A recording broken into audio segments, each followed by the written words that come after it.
Right, don't worry, we'll take care of it. Okay. All right, we'll go ahead and call this meeting to order at 6 o'clock.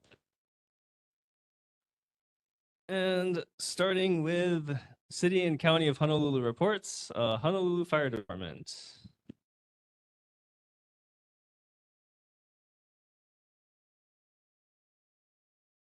Good afternoon. I'm presenting the incident statistics for May of 2025. As far as fires go, there was one wildland or brush fire. There were 3 nuisance fires. There were 3 cooking fires. And there were 14 activated alarms with no fire. Moving on to emergencies, there were 132 medical emergencies. There were 3 motor vehicle collisions with pedestrians. There were 12 motor vehicle collisions. Moving on to the fire safety tips and announcement. The fire safety tip for this month is going to be on the Honolulu Fire Department website announcement. The Honolulu Fire Department is excited to announce the launch of 2 new public data tools on its official website at fire.honolulu.gov. The Incident Trend Dashboard and the Fire Response Search Tool. The Incident Trend Dashboard gives residents easy access to 5 years of emergency data by neighborhood, including fire, rescue, medical, and hazardous materials incidents. With interactive maps and charts, the dashboard helps communities better understand emergency trends in their area. The Fire Response Search Tool replaces the previous response mapping tool, which is no longer supported and recently was taken offline. This tool enables individuals and entities to look up specific emergency incidents in which they have an interest in or may have been involved in or affected by. This tool also enhances transparency and provides residents with efficient and direct access to incidents in a secure and accessible format. Developed by the Honolulu Fire Department's Planning and Development Division, with help from a City and County of Honolulu Po'okela Fellows intern, these data tools reflect our ongoing commitment to transparency, innovation, and community engagement. To access these data tools, please visit fire.honolulu.gov-news-and-info/. I will now turn it over to my captain for any questions. Okay, starting with Claire. Aloha, Captain. Hi. Hi. The brush fire up on Prospect Street, The Punchbowl crater one? the Punchbowl Crater one where my condo is right on that side. Oh, okay, yeah. So of course I was in attendance. And did you folks figure out a point of origin and cause? No,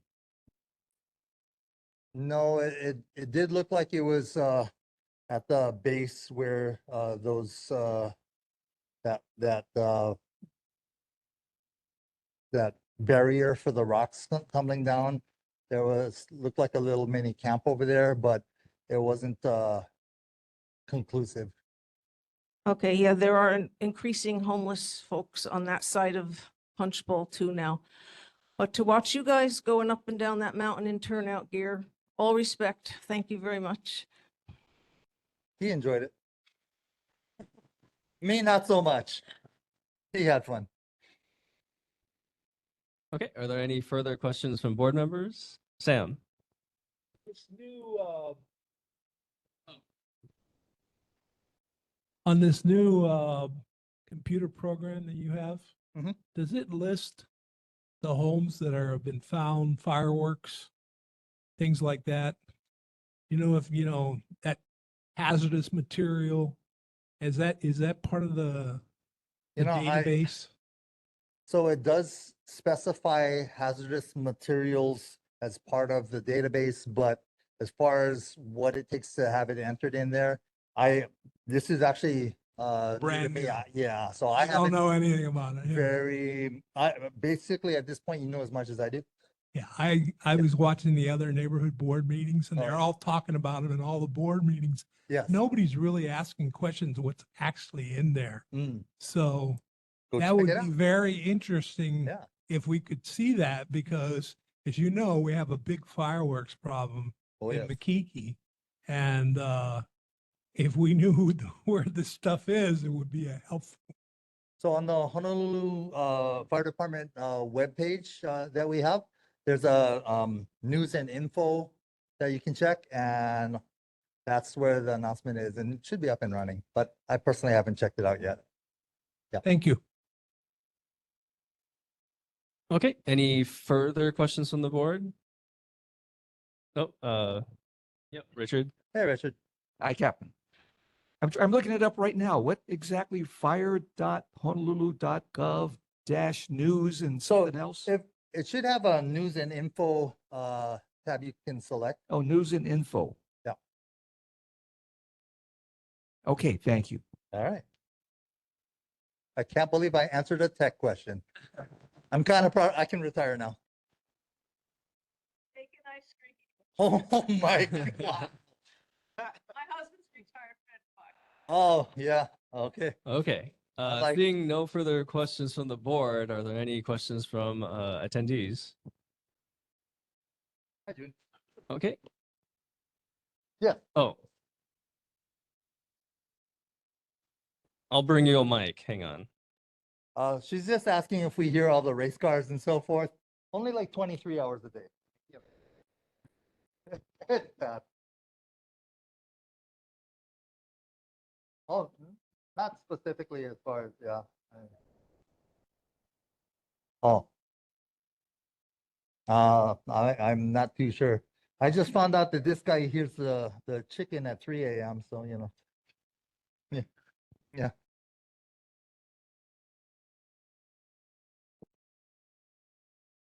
Okay. Are there any further questions from attendees? Seeing none, thank you very much. Okay. Okay, next up we have Honolulu Police Department.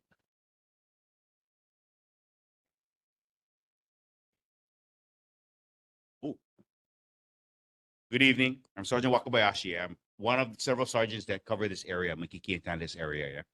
I want to acknowledge the chair, board members, as well as the neighborhood. So I'm going to give you some stats for May 2025.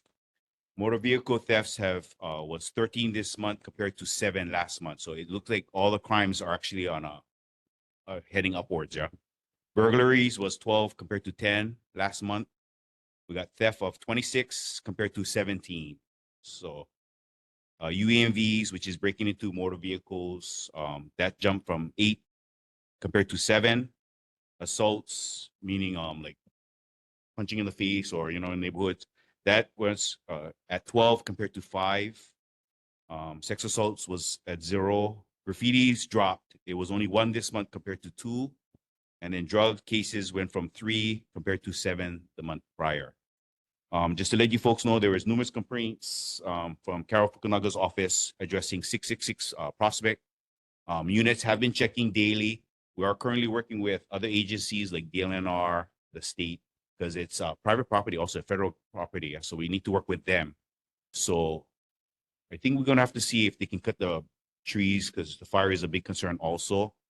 There is littering. When we go there in the morning, I don't know if they know our times when we start because when we're there, they disappear. So I'm pretty sure they're coming at night. So we need to pass this along to the night watch. Yeah. But just to let you folks know, we're also addressing some concerns from 1022 to 1035 Prospect Street. We was hitting all the homeless are actually going into the government area. So we issued 47 citations, including trespassers on state lands, litter control, leash laws, and structures on sidewalks. As of June, as of today, we issued 21 so far. So we'll let you know the updates as we go to the next meeting. Okay. That's it. That's the only stats I have. Okay, any questions from the Claire? From Leclerc, yeah. Okay. Thank you, Sergeant. two things. One is thank you for your diligence around Punchbowl. That's my area too. And where I live is where the problems are right now, 666. So we have seen an increase in vagrant type folks there. Yes. And that recent fire appeared to be a campfire that started it in that area. Also that never ending story of the 5-way intersection where no one's stopping at the stop signs. Okay. I want to thank Officer Yamaguchi who allowed me to stay with him for about 20, 30 minutes, watching everyone just blow through the stop signs. He said he lost count after 20, so he was waiting for the really egregious ones. And so that's an ongoing problem we're trying to deal with DTS, but I do appreciate your continued monitoring of the area and doing what you can to slow people down and not run us over. And we're all starting to wear reflective vests for walks now. No, I appreciate Thank it. you, sir. Thank you.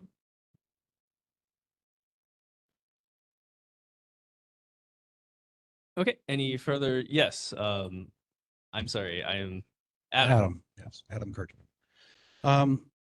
My question is this, last board meeting, I brought up issues happening on the corner of Davenport and Pensacola, about cars being vandalized in the middle of the day, graffiti, people being harassed and assaulted. After bringing that up, I was elated when the next day after our board meeting, officers came to my building. I am the resident manager there, and promised that they were going to have more surveillance in the area, that they were going to do all sorts of amazing things. None of those things transpired. For a week, I waited for some kind of any change. Nothing happened, so I called the officers that came by. They said that they would be by next Friday. I waited another week to that Friday, and no one showed up. So at that point, I just figured it wasn't going to happen. And in this month, we've had a motorcycle stolen from our building. We've had a moped stolen in the middle of the day. We've had all sorts of crime just all around the building. I reported on how many, you said there was one graffiti? Yes. I According to report- this was one graffiti compared to 2 last month. Yeah, Just out of curiosity, just what is your address? I reported 3 Three. on my own. So that number's not accurate. Okay. I apologize. Just to let you folks know, there's some miscommunication where I'm not getting the notes from the previous month, so I cannot follow up on that at this time. So I'm going to make sure that we pass on my notes as well as when every meeting we can follow up on that. Just to let you know, so wait, I just need your address so I can put double check on this. Your address that you're calling. 1535 Pensacola. I'll follow up on that. Just to let you know, we did make an arrest for a property damage person just yesterday. Yeah, I saw that And he got person. charged actually. Oh, yesterday. Yes. So we took him in. He just got charged today. So at least that's one problem that we kind of like, if I'm correct, and I can't give you too much information because we're going to go I court with him, understand. but he is involved in like 5 other property damage cases. Yeah. So we also got asked for the community's help with video, which is good because your building actually has video, but And I anybody can come always give forward, can be witnesses, video. June is very good at that. So she calls when she sees something out of the ordinary. Claire, same thing. If you guys see something out of the ordinary, just call because that's what we're here for. I apologize about the officers. By any chance, do you know their names? I do. Okay. I'll have to give them to you later. I've got their numbers Okay. on my phone. I'll follow up on that. There should be no excuse. Somebody They're should the be following back. plainclothes officers, a special unit. Oh, okay. So crew units. Okay. Yeah. I have to reach out to them. That's why. So I'm gonna try to see if I can locate the notes from the month prior, so I can follow up. We should be following up all the questions. I mean, because like if there was the surveillance that I was hoping for, at least the moped in the middle of the day probably wouldn't have just Happen. walked away. But the good news is we did make an arrest for a particular individual that was involved with 5 other CPD I cases. appreciate that. But I apologize if they didn't get back to you. I have to reach out also to see who was the ones. So if we can, Yes. Harris has my number, yeah, I think. So at least Adam, if you don't mind, give me a call, give me the names. I can follow up on them also, yeah. Yes, sir. Be no excuse. We should be following up also. That's why. Thank you. Thank you. Okay, any further questions from the board? Seeing none, are there any, oh, sorry, John? So we have a new interim police chief. What do we know about him? Yes, actually, he's going to start on July 18th. It's the same interim chief before, Roddy Vatic. So he's going to take the helm again until they can choose a permanent chief. That usually takes about 6 months to a year because they have to form a board and so forth.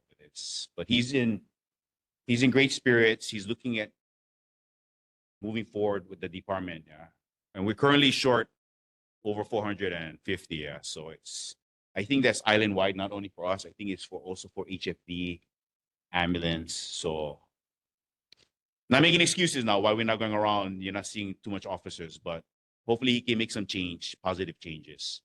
But Carol's office, you actually been great. So the complaints coming down, it's getting to us. So it's, if you guys can, let the neighborhood know, just send the complaints in to either the mayor's office or the police department website, then we'll address it. Okay, seeing no further questions from board members, are there any questions from any attendees? Seeing none, thank you very much. Thank you very much. Thank you. Okay, next up, we have Board of Water Supply, Michelle Harmon. Hi, good evening, everybody. Michelle Harmon with your Board of Water Supply report for June. So this year, the Board of Water Supply will be providing 2 water quality reports. In the past, we had only provided 1 report per year, but this year we'll have 2, and they'll be provided in July and December. If people would like to access those reports online, they can do that at www.boardofwatersupply.com, and I'll put the longer address, the more specific longer address in the chat in a minute. If people want more information or if they want to request a translated copy, that will be available by calling our office at 808-748-5041. And that's all I have for you tonight. There were no main breaks last month. Okay, so I can take any questions now too. Okay, are there any questions from board members? Seeing none, are there any questions from attendees? Seeing none, thank you very much, Michelle. Okay, mahalo. Good night, everybody. Next up, we have Mayor Rick Blangiardi's representative, Megan Johnson.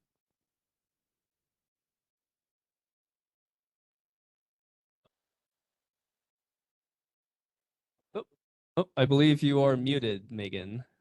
I'm so sorry. Can you hear me now? Yes. Sorry, trying to do too many things at once. I was trying to drop into the chat. I'm going to send the link to the mayor's June newsletter if you folks want to check out some of the highlights. But I'm going to just jump into responses that I was able to obtain from various city departments on questions that were posed last month.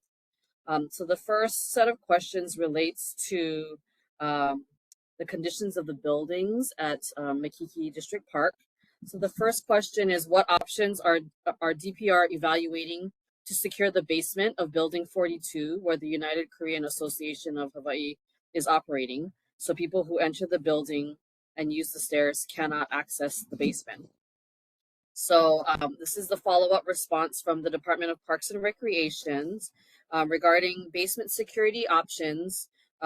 Department of Parks and Recreations is evaluating options to secure stairway access to the basement of Building 42, such as installing lockable barriers or controlled access doors to prevent unauthorized entry. All options are being reviewed for feasibility and compliance with historic preservation requirements. And if you'll remember that last month I had mentioned, and I'll just briefly mention again, that because the particular building that we're discussing has been designated as a historic structure, any modifications, such as the ones that we're discussing, they have to be approved by the State Historic Preservation Division, or SHPD. Okay, the second question, still related to the same building, is Is it possible for the Korean Cultural Community Center to request use of the first floor and basement of Building 42?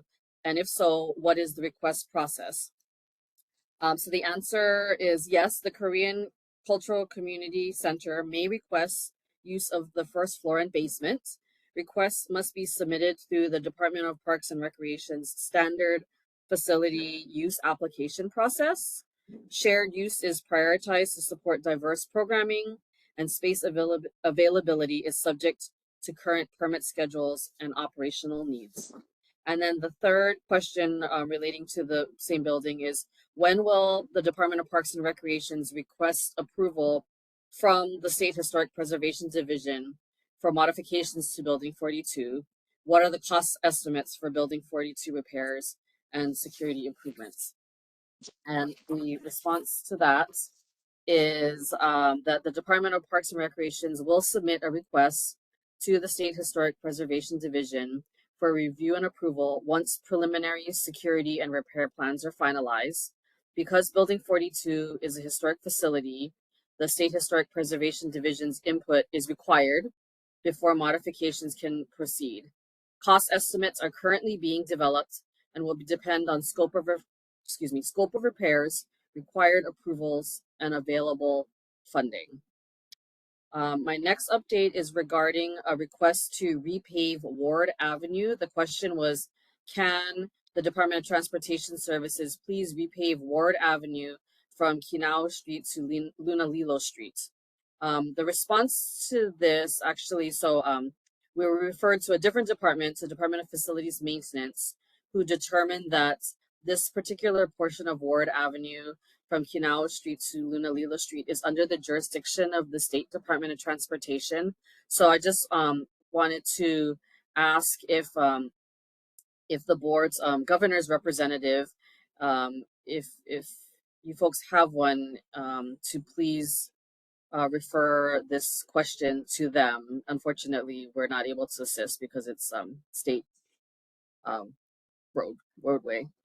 The next request is, can the Department of Transportation Services please repaint the faded crosswalks at the intersection of Kinao Street and Pensacola Street nearby Queen Ka'ahumanu Elementary? And the response from the Department of Transportation Services is that they have completed their investigation into this request to repaint the faded crosswalks. The site inspection confirmed that all 4 crosswalks are faded, in addition to other pavement markings. Furthermore, the school and ahead signs were found to be missing. As such, they have issued a work order, and I have a reference number in case somebody needs it. It's Paint and Sign Work Order, or PSW0 37655, to the Department of Facility Maintenance to repaint the faded crosswalks and pavement markings, and also to replace the missing signs. So again, if you need an update before the next meeting, you're welcome to contact the Department of Facilities Maintenance. The number is 808-768-3622, and you can ask them for an update regarding PSW0 37655. The next question is regarding traffic congestion on Kinao Street. What is the Department of Transportation Services doing to improve traffic congestion on Kinao Street from Lunalilo Street to Keeaumoku Street? And then relatedly, can they make the far right lane a dedicated right turn lane on Kinao Street before Ward Avenue and Pensacola Street, similar to the Kinao Street and Keeaumoku Street intersection? And the third related question is, can the Department of Transportation Services repaint the roadway to allow motorists to use the second to the right lane for both straight through and right turn traffic? The response from the Department of Transportation Services is that they've completed their review of traffic congestion along Kinao Street and the specific requests for right turn lanes at the intersections of Ward Avenue and Pensacola Street. The Kinao Street corridor experiences heavy traffic volume, resulting in congestion and delays during peak hours.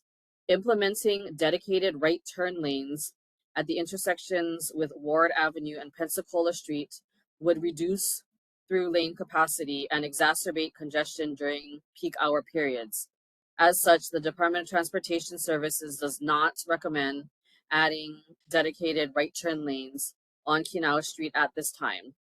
It is also infeasible to allow right turns from the second to the right lane. The next inquiry was about the bus operations on Kinau streets. The question is, with the high population density and limited parking on Kinau streets, would the bus consider adding or modifying a bus route to operate along the entirety of Kinau streets? And the Department of Transportation Services responded that they may, in the future, review options relating to adding or modifying a bus route to operate along the entirety of Kinau Street. The Department of Transportation staff respectfully notes that identifying locations for new bus stops and designating areas subject to on-street parking restrictions required to accommodate them are amongst the challenges that would need to be addressed and resolved should the decision be made to expand bus service along this major traffic corridor. And the last item is regarding illegal parking on Kinau Street. The first question is, how often does the Honolulu Police Department enforce rush hour, which is defined as 6:30 a.m. to 8:30 a.m. and again 3:30 p.m. to 6 p.m. parking restrictions on Kinau Street? The response from the Honolulu Police Department District 1 Central Honolulu officers regularly conduct checks of the tollway zones along Kinau Street. However, during periods of high volume calls for service, there may be times when officers are temporarily unavailable to immediately address parking violations. The second question, how should people report illegally parked vehicles? The response is, for the quickest response to these types of issues, the Honolulu Police Department recommends reporting them through the 911 system so that they can be properly prioritized with other calls for service and officers dispatched accordingly. And the final question is, what is the fine for illegally parked vehicles in this area? And the response is, regarding fines for illegal parking, the penalty for parking in a no parking tollway zone is $50 in addition to the cost of the tow. Those are the issues that I believe I needed to follow up with the board on since last meeting. But if anyone has any questions, please let me know. Okay, starting with questions from the board. Ian?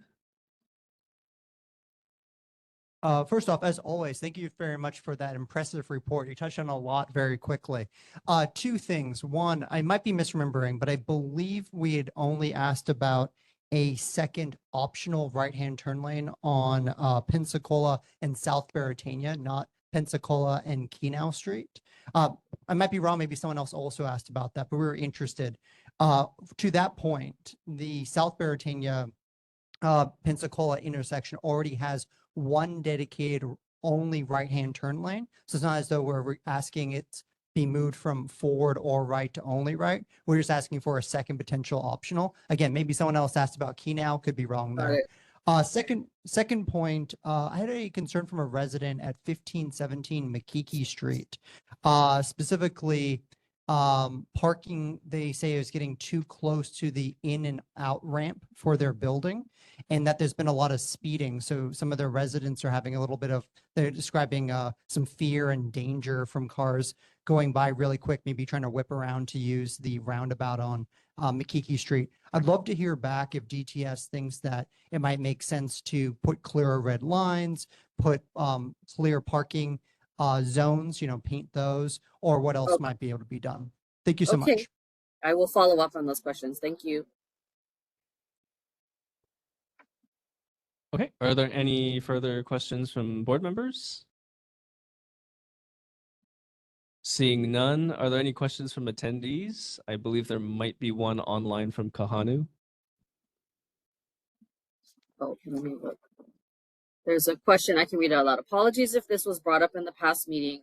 Would you happen to know the reason for the removal of the morning rush hour traffic contraflow lanes on Ward Avenue starting at Luna Lilo going to and ending shortly after King Street. I apologize. I don't know the answer to that question, and I don't believe that that was posed before, but I will get a response to you by the next meeting. Thank you for your patience. Okay, are there any further questions from attendees? Seeing none, thank you very much. Thank you. Next up, we have Councilmember Scott Nishimoto's office, Taylor Date. I'm here. And Scott Nishimoto. Yeah, I know you guys rather have Taylor, but I'm here. I apologize if my voice is a little froggy. I'm getting over a cold. But a couple of things to report. We passed the budget this month. I think one of the big successes was we had 250,000 in for the community gardens in Makiki Park, which is something I think your board and a lot of the members asked for. So very happy to be able to get that in. And then I think the second thing that was kind of on the minds of board members was the sewer fee increase. And, it's a tough vote, but, I felt like in the end it was too high an increase and I ended up voting against it. I would have liked to see a more modest increase and for a few shorter years and have us be able to go back and reevaluate where we were and see what kind of increase was needed maybe in a couple years, 3 or 4 years instead of 7. So I voted against that increase. And I am here for questions if there are any. Taylor's also here, so you can ask her too. Okay, are there any questions from the board? Harris. Hey, Scott, Hey, Harris. how's it? I just wanted to ask, was there any follow-up regarding where Bill 7, a lot of the concerns that stemmed around Bill 7 and any of the amendments or modifications or discussions on the city council? Yeah, we're drafting. Well, initially it was a few bills. Now I think it'll be one bill. But I am drafting it. It's taking a while. We're getting a lot of input on it. But I should be introducing it soon. And it'll address a lot of the concerns I think that we've talked about in the past. Very good. Thank you. Yeah. I guess I had a question. So now that you've approved the funding, how long do you think it'll take for DPR to put up the fence around our? Yeah, I mean that's a good question. I mean, to be honest, I don't, I'm new to the city, so I don't have a lot of experience, but on as far as our end is, we'll be pushing them to get it done as soon as they can. But I really don't know what kind of timeline these things have. Okay, thank you very much. And I believe Taylor sent me a email regarding a ways back I had asked about our local laundromat and how the door had fallen on one of our constituents who has since left. I was hoping she could stick around and listen to this, but supposedly I believe in the email, Taylor did say that the door should be fixed by now. Yeah, thank you very much. And then are there any questions from? Go for it. Councilman, Yes. that project on Pensacola and Wilder, Okay. have they shown us any pictures or do you know how many units? It looks like they got this huge crane on the property right now. Yeah, And, we had those figures. I think we can get them to you. I know we have them at the office, so I'll have Taylor email you some information on it. But All right. we do Yeah. have the information. I know we have it. And also there was a comment at the last meeting about that tree, that beautiful banyan tree that was cut down. Okay. The answer was it was on private property, Okay. but half of it was on the sidewalk, which is not private property. Okay. And so I drive by there every morning going to work. I just saw them trimming. I thought, oh, they're just going to trim a few of these. There was a dead branch up there. but Okay. now it's been totally removed. I mean, we can look into that. I hope they had the proper permits to take it down, but I'll have Taylor look into that. Sorry, where was this tree? Pensacola and Wilder. Okay, so Yeah. oh, okay, done. The project developer must have cut it down then, it appears. Right. Yes. Yeah. Yeah. We were told it was on private property, so the city had no jurisdiction. But it seems like Richard is saying there's some dispute, Taylor, on it might have partly been on public property. Okay. Thank you. Okay, we'll get that answer to you, Richard. Okay. Are there any further questions from the board? Seeing none, are there any questions from attendees? Seeing none, thank you very much, Councilmember. Thank you. Okay, next up, we have Councilmember Tyler Dos Santos Town. I believe Robin is here.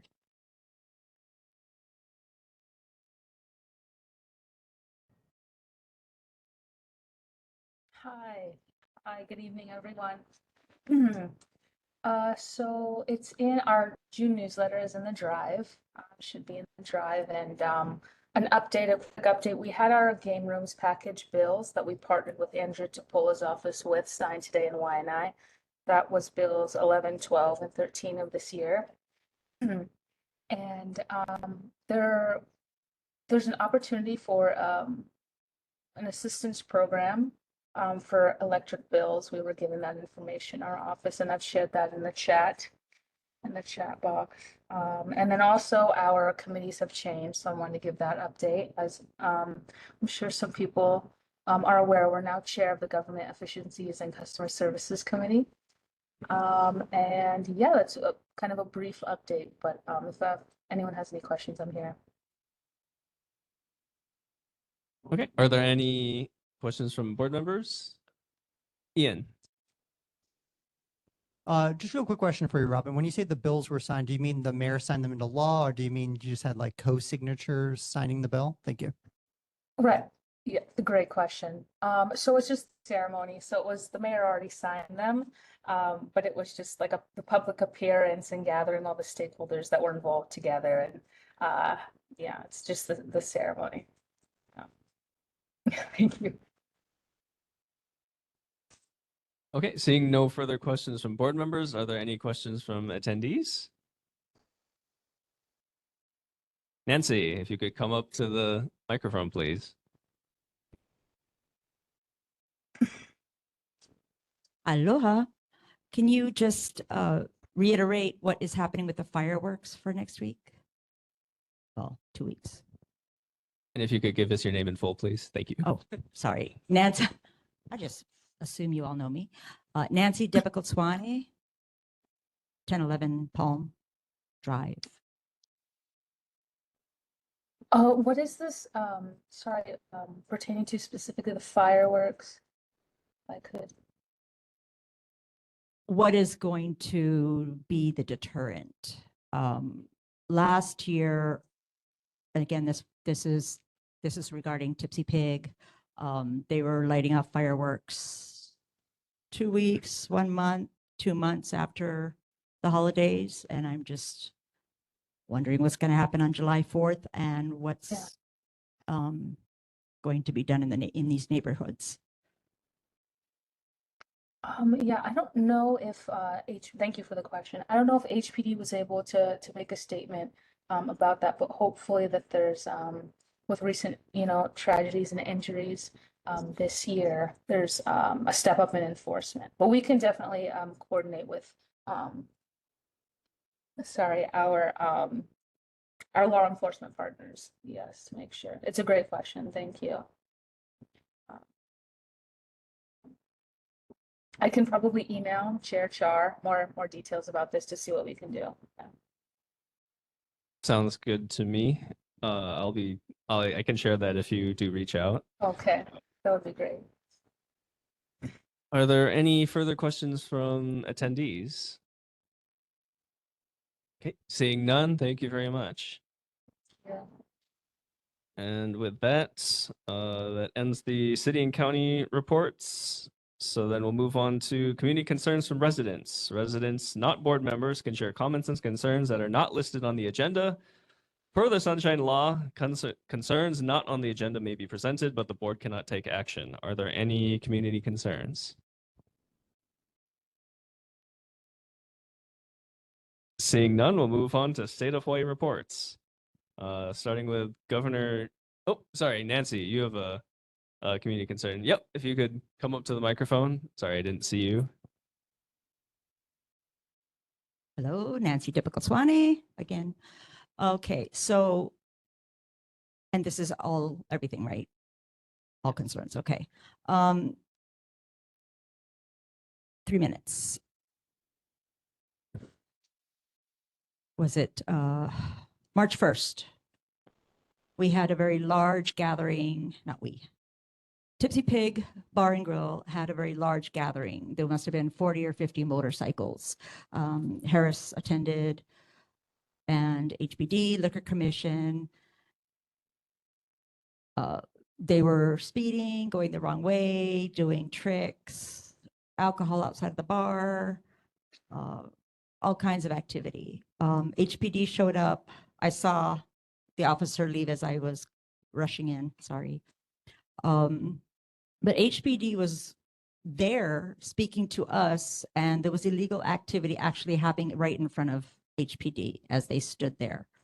I'm not bashing anyone, but it was really disappointing to see. Liquor Commission did follow up with 2 citations. They did not cite them for the alcohol that was walked into the bar. It got out of hand. 2 weeks after that, it got out of hand again. It happened again and again since March 1st. It happened on June 7th, and I called HPD, and my neighbor and I actually met with Officer Kenjo, who just left, and it hasn't slowed down. It did for a little bit. They haven't learned anything. The speed, I almost got run over a couple times. Once by the owner of Gypsy Pig as he whipped around the corner onto Akala Lane, and once by attendees of their bar very recently. This is still going on. I saw someone else, another bicyclist, get hit. They're blocking the bicycle lanes. They're blocking the street, Akala Lane. They're still racing on Young Street, King Street, and then I can hear it farther up. It's a huge problem. And the neighbors across the street who I've spoken with are in the Kapuna building. They're scared. They won't come out. I've asked if they would at least show up to speak with you guys once, but they're just really scared of retaliation. So they've asked me to speak for them, and they're all, 80, 90, late 70s, and they just want to be at peace. My neighbors as well. It's frightening. The kids cry in the house behind me. It hasn't improved. We've got those safety issues, the street signs, even on a daily basis. Those street signs need to be updated because they're far into the block instead of being out where the cars can see them. So that's another issue. They can't see the signs. If it's a one-way, they can't see it. So there's the safety, there's the noise, there's the street signs, and then of course there's the homeless. That I'm out there 2-3 times a week picking up huge piles. So we need to do something. Thank you. And thank you and welcome back. I haven't seen you last month, so hello. Thank you very much, Nancy. I'm sure we can get you connected with Harris and try and bring this up later. Okay, moving on to the State of Hawaii reports. I I believe Josh Green's representative Russell Pang might have emailed me saying he can't make it. So we just have his report in the drive. I'm you're here. here. Yep. Oh, So, awesome. sorry about Thank you that. very much. Sorry about that. Yep. I was not able to make it last month, but here I am. So good evening, everyone. Let me just dive right in. Megan covered some of the issues that I was going to cover regarding Building 42. I did reach out to the State Historic Preservation Division, and they confirmed that the building does meet the definition of a historic property, so will require that historic review as Megan outlined. Another question that came up regarding Building 42 was the historic levels of radiation that were found in the basement. So let me just, I reached out to the Department of Health to get some information on that. So let me just read the response that they provided to me. In 1987, the U.S. Nuclear Regulatory Commission conducted an investigation into the disposal of radioactive soil in the Hawaiian Sugar Planters Association, or by the Hawaiian Sugar Planters Association. The investigation determined that the soil contained low levels of radioactivity had been properly buried in containment units in compliance with NRC regulations. The investigation also concluded that there was no health risk to the public. Building 42, including its basement, has been located on the property since at least 1975 and would have been part of the NRC's 1987 site assessment. If elevated levels of radiation had been present in or around the building at that time, they would have been identified during the investigation. The Department of Health followed up with the City Department of Parks and Recreation, which owns the building, and the department confirmed that none of the containment units have been disturbed. So I think if there are further questions on that, I can go back to the Department of Health. But if there is any sort of excavation that the department will be planning in the future, they would be required to consult with the Department of Health. So that's one. Another issue that Megan brought up was regarding the paving of the Ward overpass. Good news is that the Department of Transportation, the State Department of Transportation, is planning to repave the Ward overpass from Lunalilo to just before Kinau Street. That project is also in conjunction with the repaving of the Kiamoku Street overpass. A bid was put out to contractors. The bid was awarded. However, there was a bid protest. And so as part of the procurement process, that needs to be reviewed. I don't have a time frame on when that bid protest will be resolved, but as soon as I get that information, I'll definitely update this board. Finally, I just wanted to let everyone know that Governor Green did issue a list of bills that he is considering for veto. There are 17 bills on that list. I will throw that into the chat room. He has until July 10th, I believe, to take final action on those bills, whether to veto them, sign them into law, or allow them to become law without his signature. And I'll put that in the chat room along with the governor's June newsletter. And that's all I have for tonight. Okay, and then questions from the board. I see Mitchell is chomping at the bit, so go for it. Yeah, I was the one that reported the radiation in the showers and the basement. And I took readings with a couple other people that were, there were physical science monitors from the shipyard. I used to be president of the Machinist and Aerospace Workers representing the shipyard. And we were looking for the cache that they buried. But what we found was that where they used to take the showers in the basement, the piping had radiation levels that were high in gamma, not alpha beta, but gamma readings. And somebody needs to look into that. They just shouldn't just sweep it under the table and say, oh, yeah, you know, that's nothing. If you're going to open up an area, they had previously shut down the basement when the library was open. They didn't allow anybody down there. And, you know, we were lucky enough to, you know, be able to go down there and check everything. And we've got it all recorded. It's posted on the internet and everything.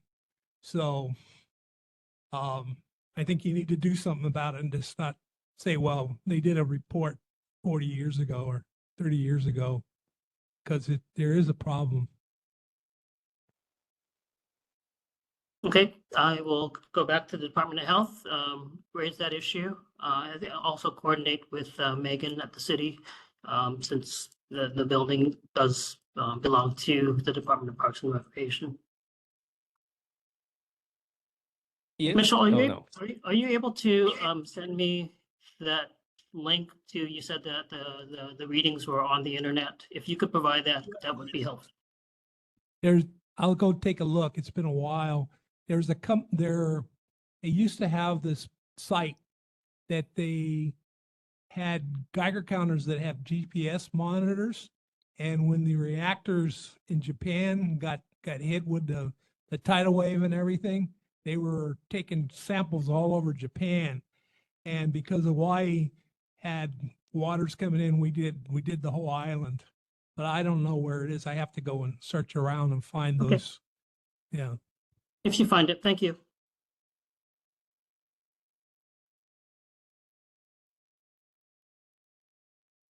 Are there any further questions from board members? Seeing none, are there any questions from attendees? And I see one online. I will read it out for you since I believe she said her mic is broken. So this is from Kahanu Chan. Excuse my ignorance, but could you elaborate on the bid protest for the paving of the Ward overpass to Kinau? Could you share who, what, and why? And then another further question, would anyone mind sharing the link for the Building 42 basement oh, that's for Mitchell.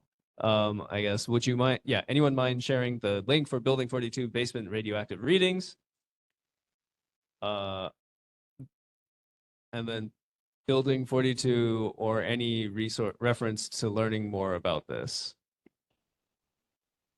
Okay, I can briefly address the bid protests. I'm not a procurement specialist, so bear with me. The project was put out to bid under Hawaii procurement laws. A bidder was selected and awarded the contract. As part of the process, the companies that are unsuccessful or who were not awarded the bid are allowed to protest and for whatever reason. And that has to go under review.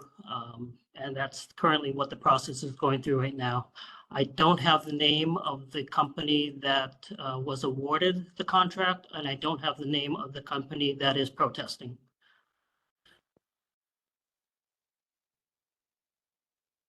Okay, thank you very much.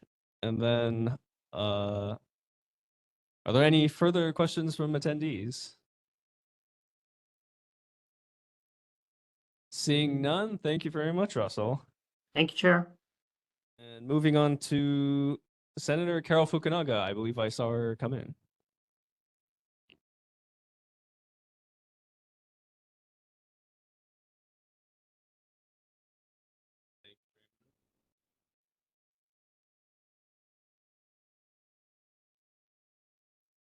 Good evening, board members. You know, it's been such a stressful time with all of the unhappy news about federal cuts and other kinds of losses.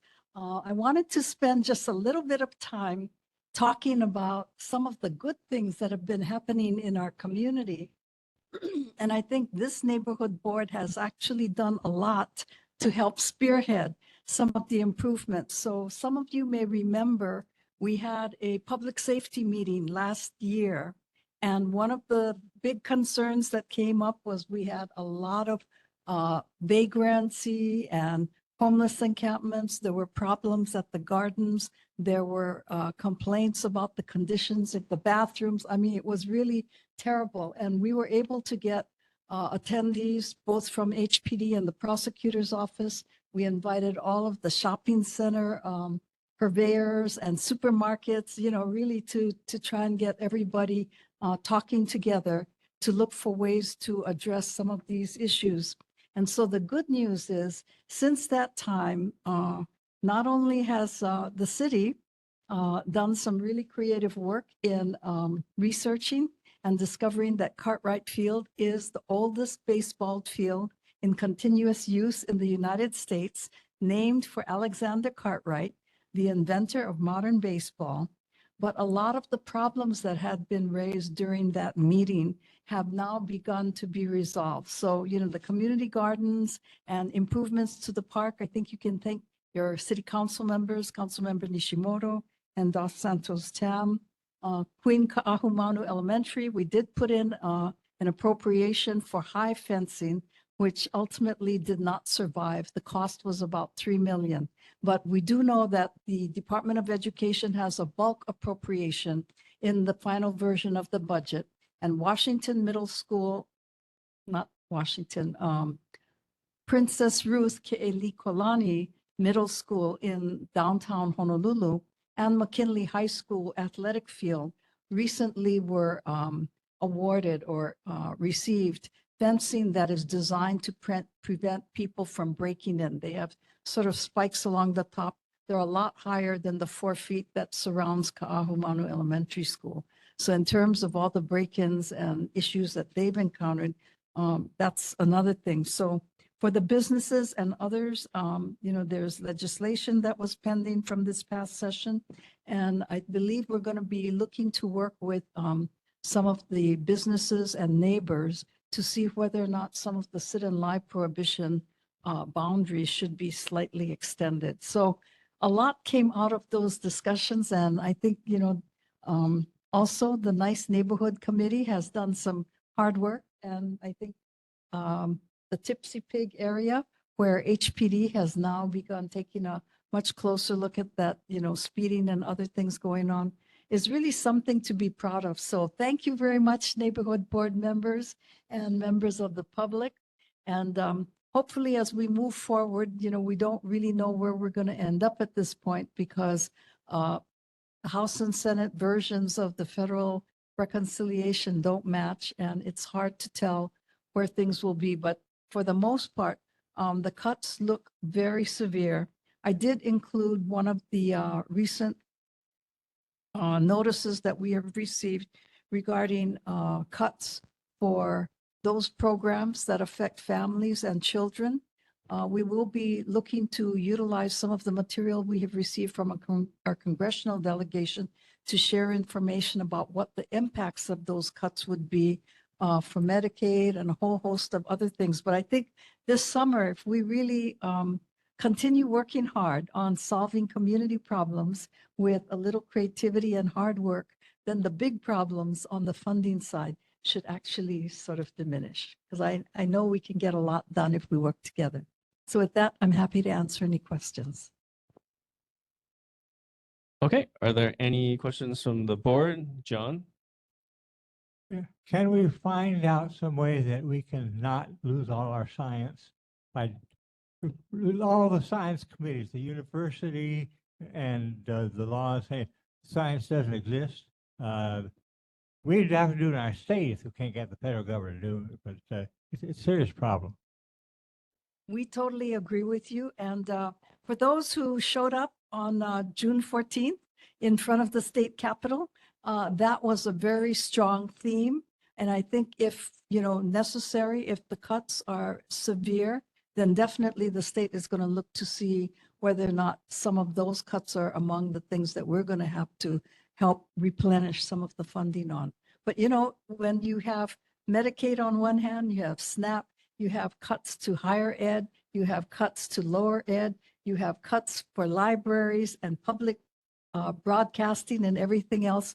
It's going to be sort of difficult to cover everything. So that's why I think the more that we also focus on what we have been able to accomplish at the community level, it really makes for a much stronger pathway going forward, because definitely we know we are going to sustain some cuts. Are there any further questions from board members? Sam? I have a website on Nextdoor. Okay. That's called Federal and Active Retired Citizens, our members. And it talks about all the cuts and what's going on and the lawsuits and all this kind of stuff. And it goes day to day, and it's been going on for about the last 4 months since Trump got into office. So if you want to know what's going on, I keep track of that as a union official. We try to keep all that. But just go on Nextdoor and go to the National Federal and Active Retired Employees. Okay, thanks you very much. Okay, Richard. Hi, Senator. I know this is an intractable problem, but we've got 4,000 or 5,000 homeless on a daily basis here. And they got to go to the bathroom, just like all of us. I know I've heard talk about comfort stations. You know, we've tried to put them up. They get vandalized. But in the meantime, they got to poop, they got to pee. And often it's on sidewalks and public areas. Any encouraging information you give us on how we can deal with that? Well, as far as new bathrooms, I think the key thing was getting the bathrooms at Makiki District Park repaired and secured. And I think to the extent that we have a series of additional mental health addiction services and Kauhale programs going on in the downtown Honolulu area, well, it's actually in Iwalei.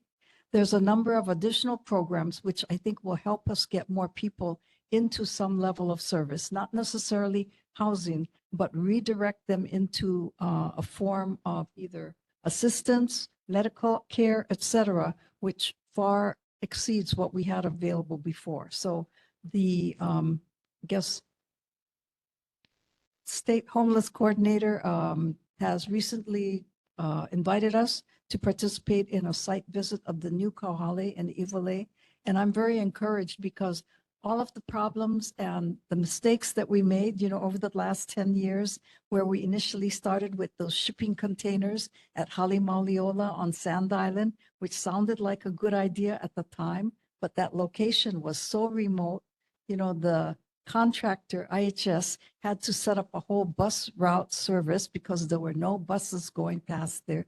It was too hot. You couldn't cook there. They had to bring in showers. So a lot of what we're seeing that is coming up in individual areas is so much more practical. A lot of these housing alternatives, sort of like small houses, are practical. They're prefabbed. They have solar, electrical support.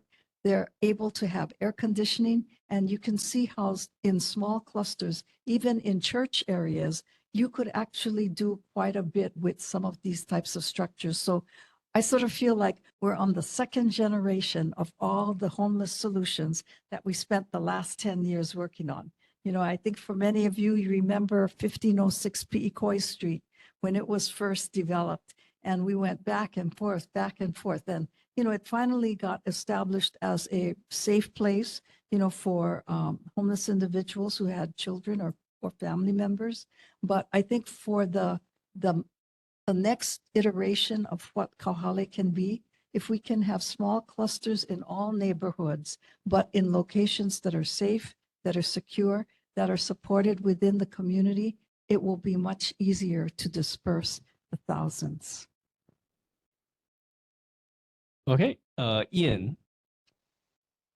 Thank you, Senator. And I really appreciate how you're mentioning it, all neighborhoods, because all neighborhoods are facing this issue. And, just in speaking with other neighborhood board leaders and people across the community, I think there's a lot of a feeling of like a prisoner's dilemma. Like if they allow more of these programs or services in their community, suddenly they'll become a lightning rod for more people experiencing homelessness.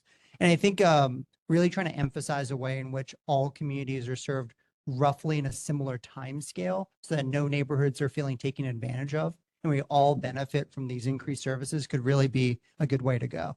I know that's very difficult because government doesn't operate with massive rollouts all at once, but perhaps at least, continuing this conversation so that neighborhoods feel like there's not any sacrificial zones or just their backyard and not every part of the community could be a really important part.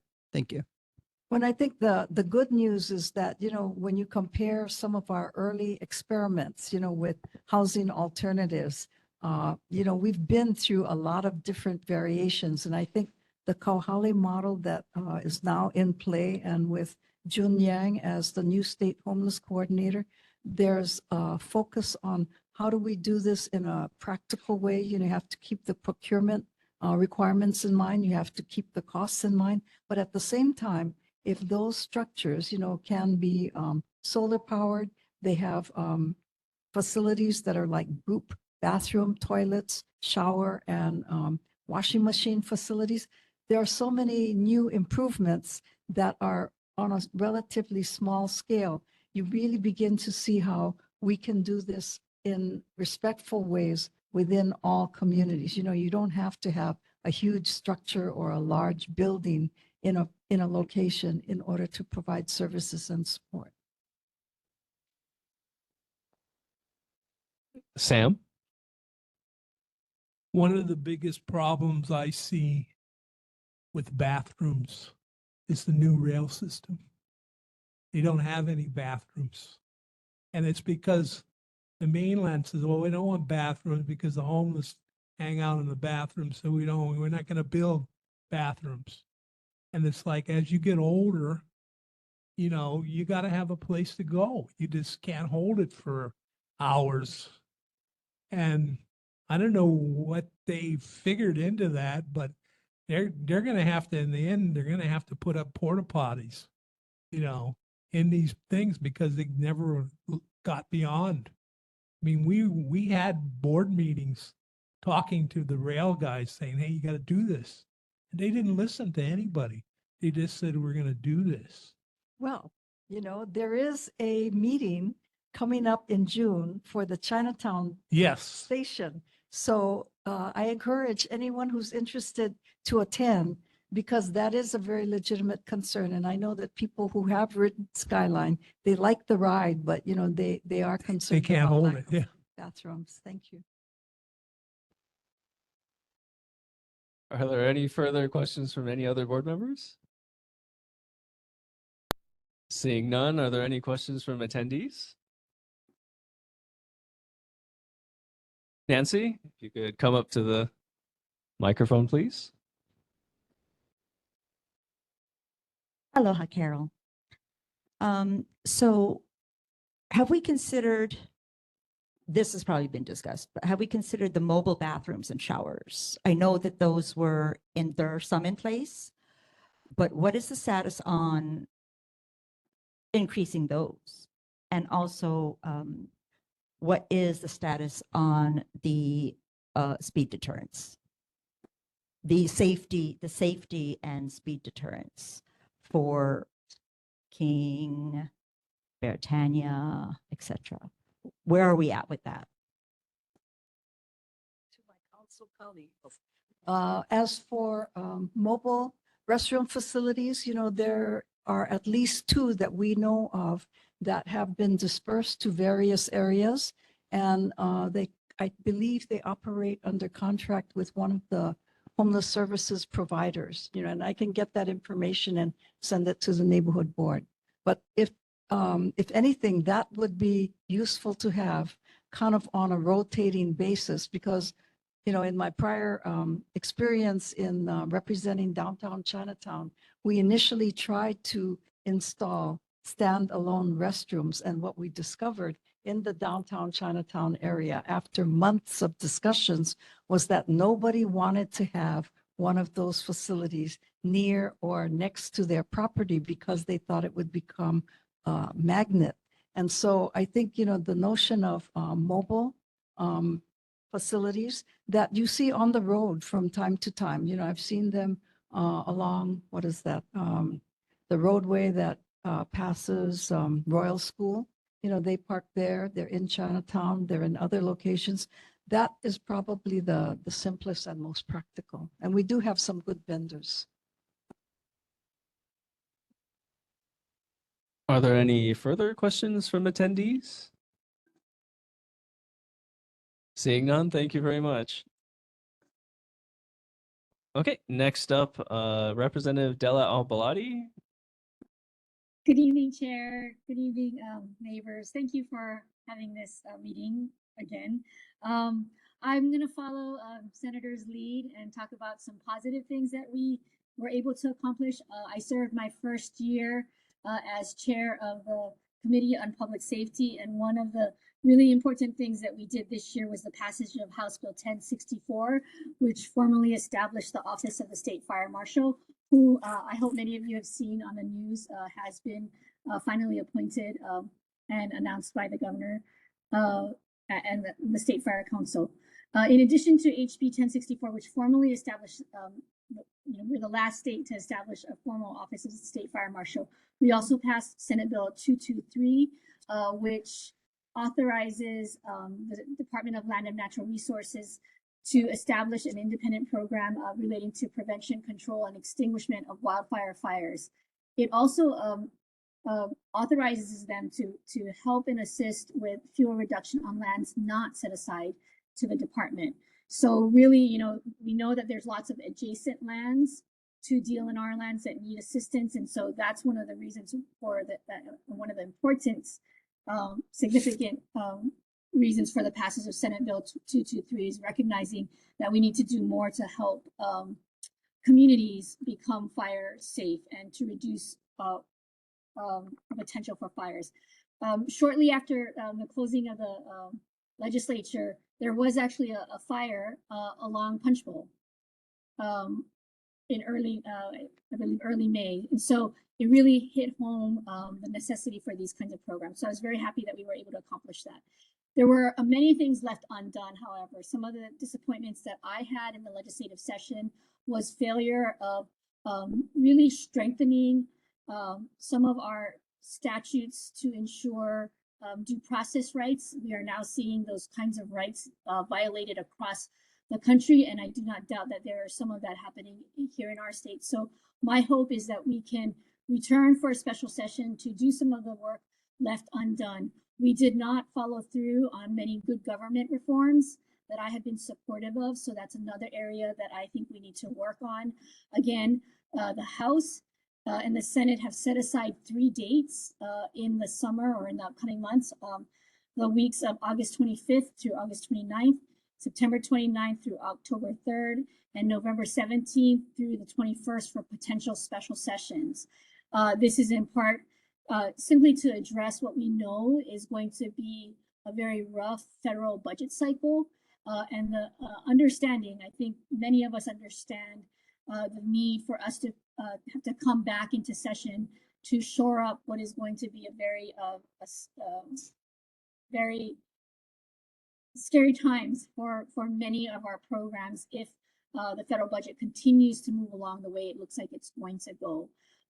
So for those reasons, some of those unfinished items that we did not take up, as well as funding shortfalls, my hope and my belief and my readiness to participate in a special session is something that I'm committed to and speaking publicly about. I think in the coming months, as we look at the governor's veto list, while he did release it early because he was doing some traveling, the veto override date is still July 9th. So again, many of us are looking to see what he actually vetoes and whether or not there's going to be a need for any kind of override session. So the legislature is waiting for those kinds of things. I'm happy to answer any kinds of questions and look forward to the work ahead in these next few months. Thank you, Chair. Okay, are there any questions from board members? Seeing none, I have one. Is it true Tom Heinrich finally had a chance to retire? Yes, I do. Oh, thank you. Thank you. I do have a new office manager, Christine Kubota. I was sad to see Tom go, but he is a veritable resource in the community, so I'm sure he will continue to serve.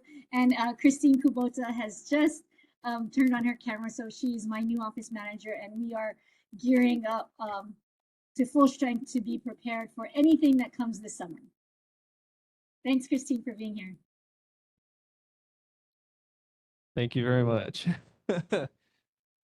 Are there any questions from attendees?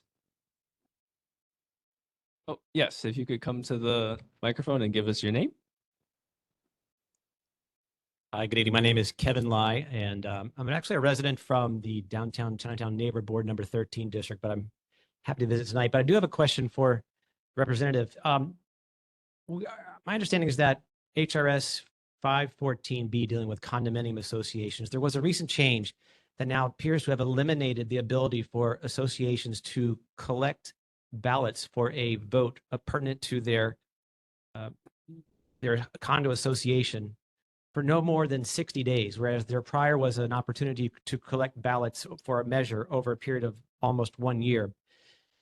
It seems to be an oversight. It's been a little bit crippling for some of the large decisions that are coming up for some of the condominium towers, such as whether or not to install multi-million-dollar sprinkler systems. It could be difficult to collect the required number of votes to resolve an option such as that within a span of just 60 days, whether by paper ballot or even by electronic ballots. Is there any sense that there might be in part of a special session to kind of try to remedy that so that condominium associations could try to address that in a more reasonable fashion? Thank you. Thank you. Actually, I was not aware of that change in the law, so we will follow up on that. And yes, that's exactly the kind of thing, if you are seeing issues and it hampering condominiums, please, certainly that is something that could be addressed in a special session. We would have to build up the support for that. And so thank you for bringing it to my attention. I am collecting and going out to community and listening to what might be things that could be the subject of special sessions. So thank you very much for bringing that to my attention. I know, and I'll just be brief on this, I know exactly the challenges in our condominium. We have just gone through a major repiping project that was budgeted over $10 million. And yes, we also had that issue. So I was not aware that that had been a change. So we'll follow up on that, Mr. Lai. Thank you for bringing it to our attention. Okay, and are there any further attendee questions? Seeing none, thank you very much, Della. Next up, we have Representative Kim Coco Iwamoto's office. Good evening, everyone. My name is Kate. I am Rep. Iwamoto's office manager. Rep. Iwamoto was so happy to serve as Representative Belotti's co-chair in the Committee for Public Safety, and I think she's covered pretty much everything, as always. Otherwise, so the link I just put in the chat is a link to Rep. Iwamoto's Capitol website page, where she has the results to the survey that she sent out this past spring. And I believe under links, there should be a link to sign up for her newsletter. You should all have gotten her most recent newsletter this month. If not earlier last week, then you should have just gotten it now. I made sure everyone was on our email list on this board. Kevin, your question about HRS, if you could kindly email our office with your question, I can, since you're on our neighborhood board, downtown Chinatown, please feel free to email us your question. I will have Rep or me look into it. Otherwise, I'm here for any questions. All right, are there any questions from board members? Seeing none, are there any questions from attendees? Seeing none, thank you very much, Kate.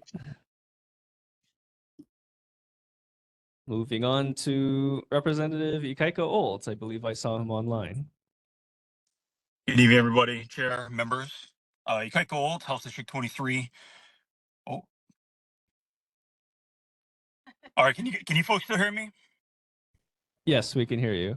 Okay. Sorry, my camera's dead. It says my battery's too low for me to be able to run it. Gonna go real quick. So Chair Albaladi kind of gave a good summary of the successes and failures of our session. On a personal level, I'm happy to report that one of my bills, HB 943, passed and just waiting for the governor to sign it. It will set up a homeless mental health and substance abuse treatment program within the Department of Health. Looking forward to the good that we'll be able to do, even with the limited funding that we currently have.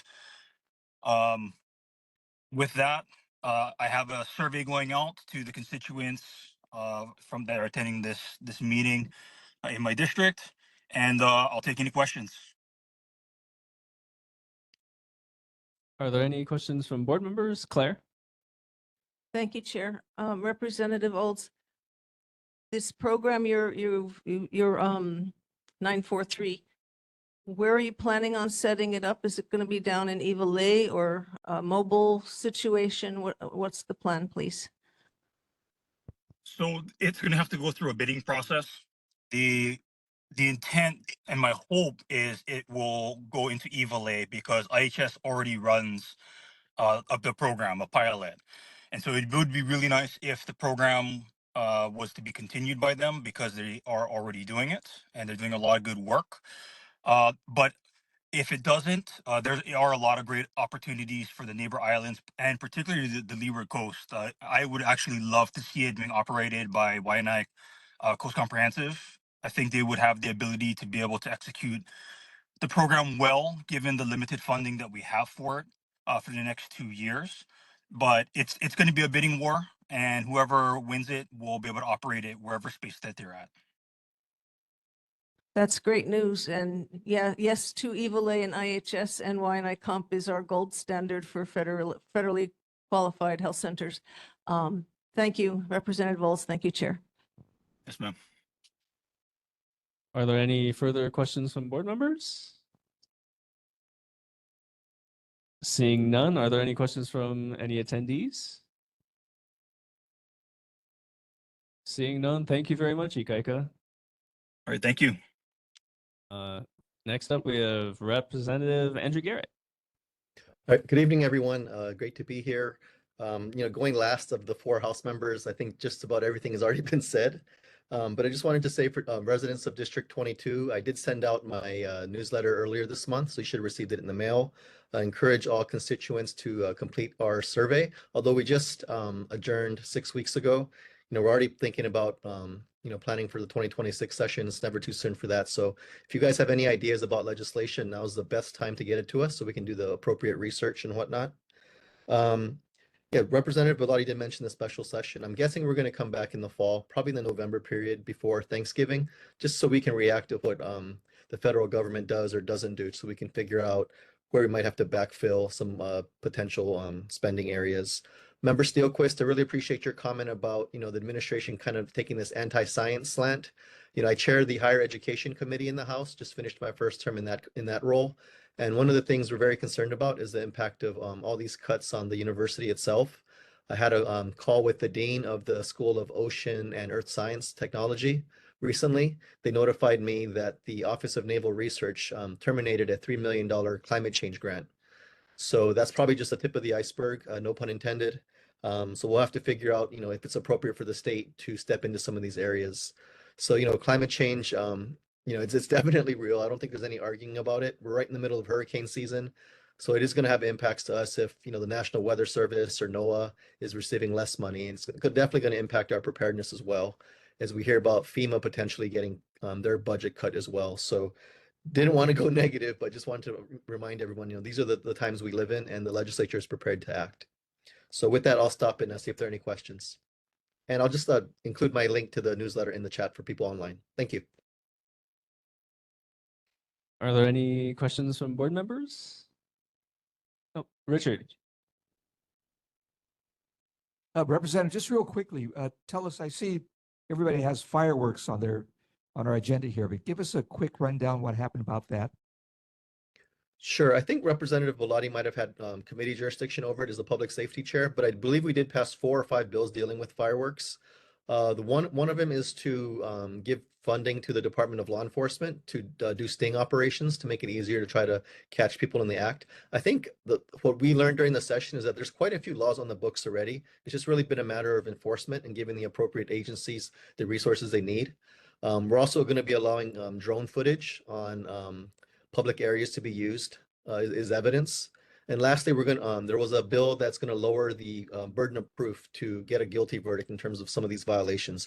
Right now, it's a really high threshold. You have to have an officer witness the act, the illegal firework being set off. They have to show up in court. It's a very high threshold and very tough to prosecute because of that. So one of the bills we did lower it, so it's a much easier threshold to meet for a conviction. Sam?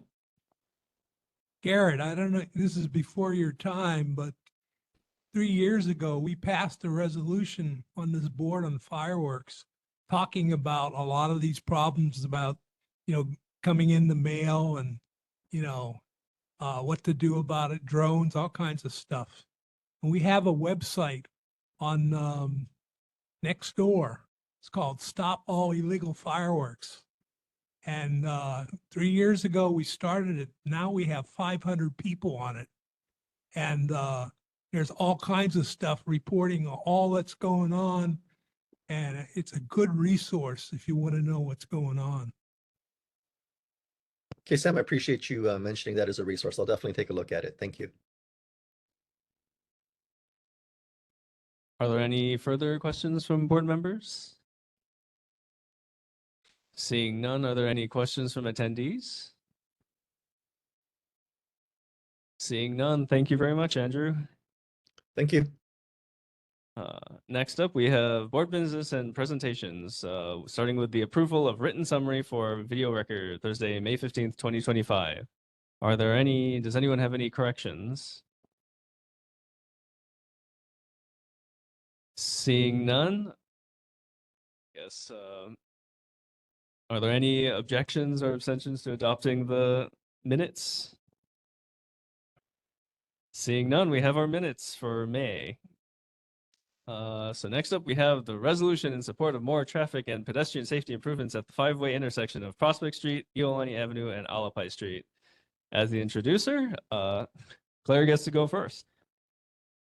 Thank you, Chair. Well, I tried to fit everything in the title. I know you folks got an advance copy of the resolution, and I set it up so that new people could follow the history of the 5-way intersection. That was a fatal intersection. That's when I first engaged with this board, in fact, was to ask for help with mitigation of this dangerous intersection. And we also engaged with Council Member Tyler Dos Santos Tam.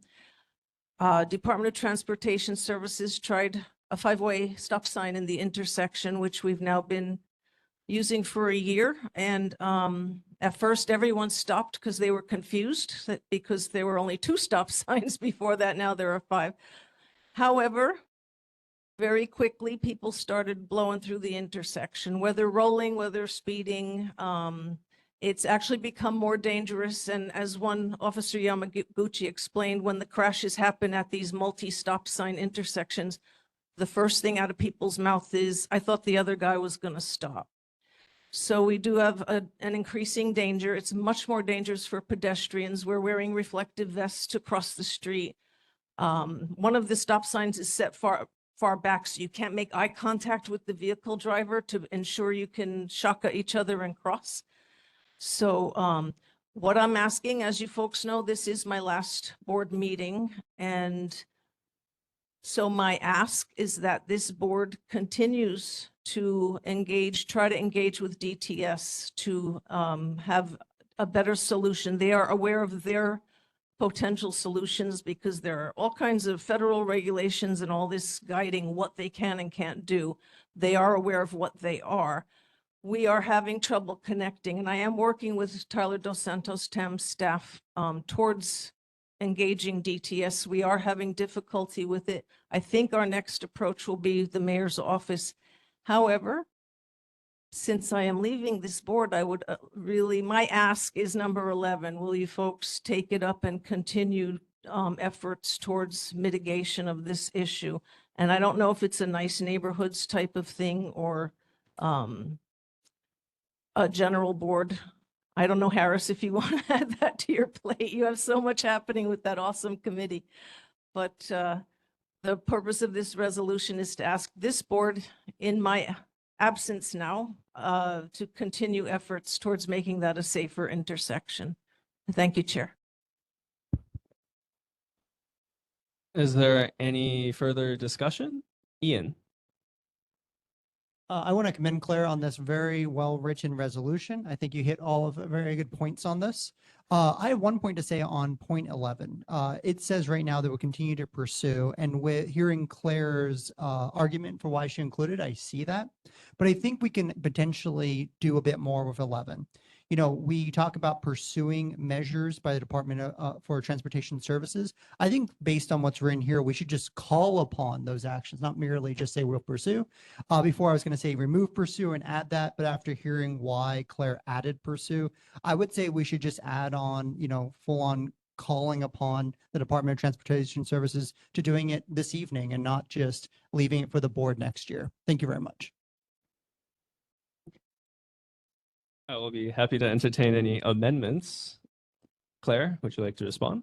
We are almost literally pursuing them with phone calls, and we haven't caught them yet. So it is actually a pursuit, and it is going to be an ongoing situation. This isn't going to be they talk to us today and it's done. It will be an ongoing process for this board. So entirely appropriate, in my opinion, that we pursue it and continue to pursue it by appropriate means until we do get action. Thank you, Chair. Ian, go for it. Claire, just quick clarification. Without calling for them to do these actions this evening, does the board have a formal stance in support of this? You know, there was a resolution that you wrote that I cannot find in the archives. So there was an existing resolution. I cannot find it. I don't know where it is. But this is the new one as I leave, that you folks continue, because the intersection, it continues to be a problem. Is there any further discussion? Seeing none, I suppose it would be appropriate to bring this to a vote. Is there are there any objections or abstentions from adopting this resolution? Sorry, like I wanted to double check who's made the motion and who made the second first too. So Claire made the motion to adopt the resolution and John seconds it.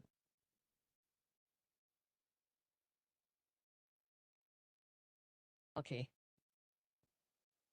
Okay, so I have Claire made the motion to support the resolution, and then John did the second. Just double checking, no more other discussion? No more? No more, okay. Okay, so I will take a roll call. Shar? Aye. Guano? Aye. Laka Mapuna, not here, okay. Lee? Mitchell? Aye. Thank you. Okay. Nakamoto? Aye. Peck? Aye. Aye. Ross? Aye. Plaza? Aye. Santos? Aye. Aye. Dilquist? Aye. Okay. So with that, I have 9 ayes. Oh, wait, I have one more person. Hirschman? Aye. Aye, thank you. Okay, so now I have 10 ayes, 0 nays, and 0 abstentions. So the resolution has been adopted. Thank you. Awesome. Thank you much, Claire. Very much, Claire. Thank you, Chair. Thank you, Board. Okay, next up we have Oh, well, the discussion to examine more safety measures to make the five-way intersection of Prospect Street, Iolani Avenue, and Alapai Street safer. Claire, did you have anything to add to our resolution? Thank you, Chair.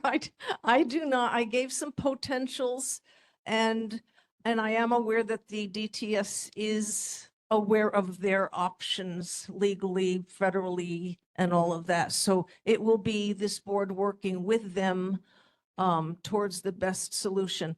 And I will add, I will be continuing to work on this with Tyler Dos Santos, Tam's office, but you know, as a civilian instead of a board member. So they do know their options, and I'm getting as I attend other people's boards meetings, I'm realizing that DTS is crushed with requests. So maybe that would explain why we're neither myself nor Tyler's office are able to get a hold of them. Thank you, Chair. Is there any further discussion? Richard. So Claire, so basically, we're talking about lights at the intersection. Unknown. Thank you, Chair. There are options. They talked about the beanabout. They talked about putting lights in the streets so they were alerted that pedestrians are crossing. There are a lot of different, there are some actual out of the box options. So we kind of have to work with them. And I'm, depending on you folks, I don't know if any of the new board members actually live up in Punchbowl or not, but any of you traversing through there will see the dangers. So, but the options are pretty prescribed by laws and regulations. Okay, thank you. Is there any further discussion? Seeing none, we'll go ahead and move on to resolution in support of adjusting the neighborhood board district guidelines to reunify the area identified as the quote Punchbowl core end quote under the auspices of neighborhood board number 12 subdistrict 1 and removing it from neighborhood board number 10 subdistrict 3. As the introducer, Claire, go for it. I write paragraph titles nowadays. I would just want to give you a little history here. I live up in Punchbowl on the outer slopes of the actual crater. That area is known as the Punchbowl core that is defined by Prospect Street to Nehoa and then around the other side of Punchbowl, the Aulima Street, which I'm mispronouncing, I apologize. It's very prescribed as special district guidelines. It is a special district and that's set up by the land use ordinance. It's a real special district, just like Diamond Head. And those of us who own our homes there paid a premium to live in this quiet special district that is protected. There were height limits and building limits and colors of your buildings, all kinds of this and that. Somewhere in the universe, as my community has been examining things, we found that we were a small section of that Prospect corridor was carved out to be part of an urban core. And nobody asked us about that. And we paid big money to live where we live. And this all came about with another issue that is one of my agenda items in general of the 1617 Alapai tenement tower that wants to be built in the special district. Special district was set up to stop the towers. And this person's using Bill 7. So my community, in examining all this Bill 7 stuff, that's when we found out two things. One is someone put us in an urban core that we do not relate to. No offense to Makiki, but Punchbowl is not Makiki. And what was my next point? They put us between now two different neighborhood boards. We did not even know we were in this neighborhood board. In fact, when I first contacted the city to find out what neighborhood board I'm in because of the fatal crash at the five-way intersection, they told me you're in neighborhood board 12. And if you look at the maps from the neighborhood commission, I would be in neighborhood board 12. But guess what? We're not. We're in 10. And all the rest of Punchbowl is in 12. So that's how this resolution came to be. My community asked me to step up and start the steps. So I contacted the neighborhood commission. They gave 3 options: petition, resolution, or the neighborhood commission can do it of its own volition to change the lines. And there is a process. There have to be 2 public hearings. This is not an instantaneous thing. So as a community member, I presented to Neighborhood Board 12 because they would be the receiving people, and you don't want to go where people don't want you, right? So I went as a community member to their meeting Tuesday evening, and they were not in agreement to. The resolution in effect is to just open the door for the neighborhood commission to start the process. This is not an overnight instant process. There have to be public hearings. It was only to open the door. It doesn't affect anything today. Unfortunately, they didn't see it that way by majority.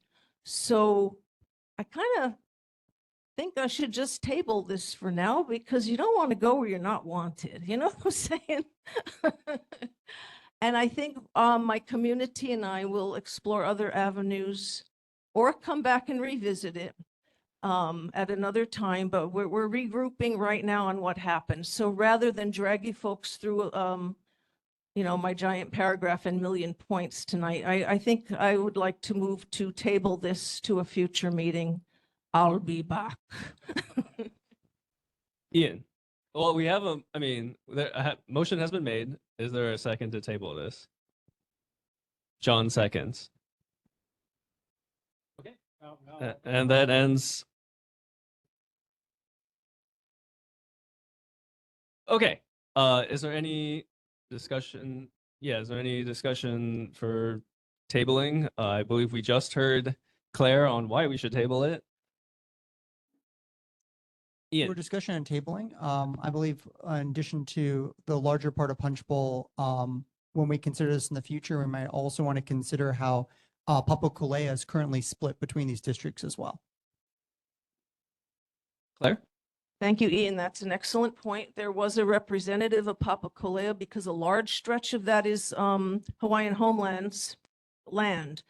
And when they are discussing how they're going to build on that land, they discovered that half of theirs is in 12 and half of it's in 10. So we want to put it all in 12, and it's nothing offensive. It's not personal. We love you all, but we want to have one voice. And the Punchbowl Court is sacred ground. I can't imagine why anyone would take out their crayons and carve up hallowed ground. I mean, it boggles my mind, but it is what it is. But thank you for bringing that up, because Puni from Hawaiian Homeland's Papakolea community came and she wanted us to consolidate into 12. Thank you, Ian. Thank you, Chair. Sam? In this board, we've always had the problem of filling one area but not the other.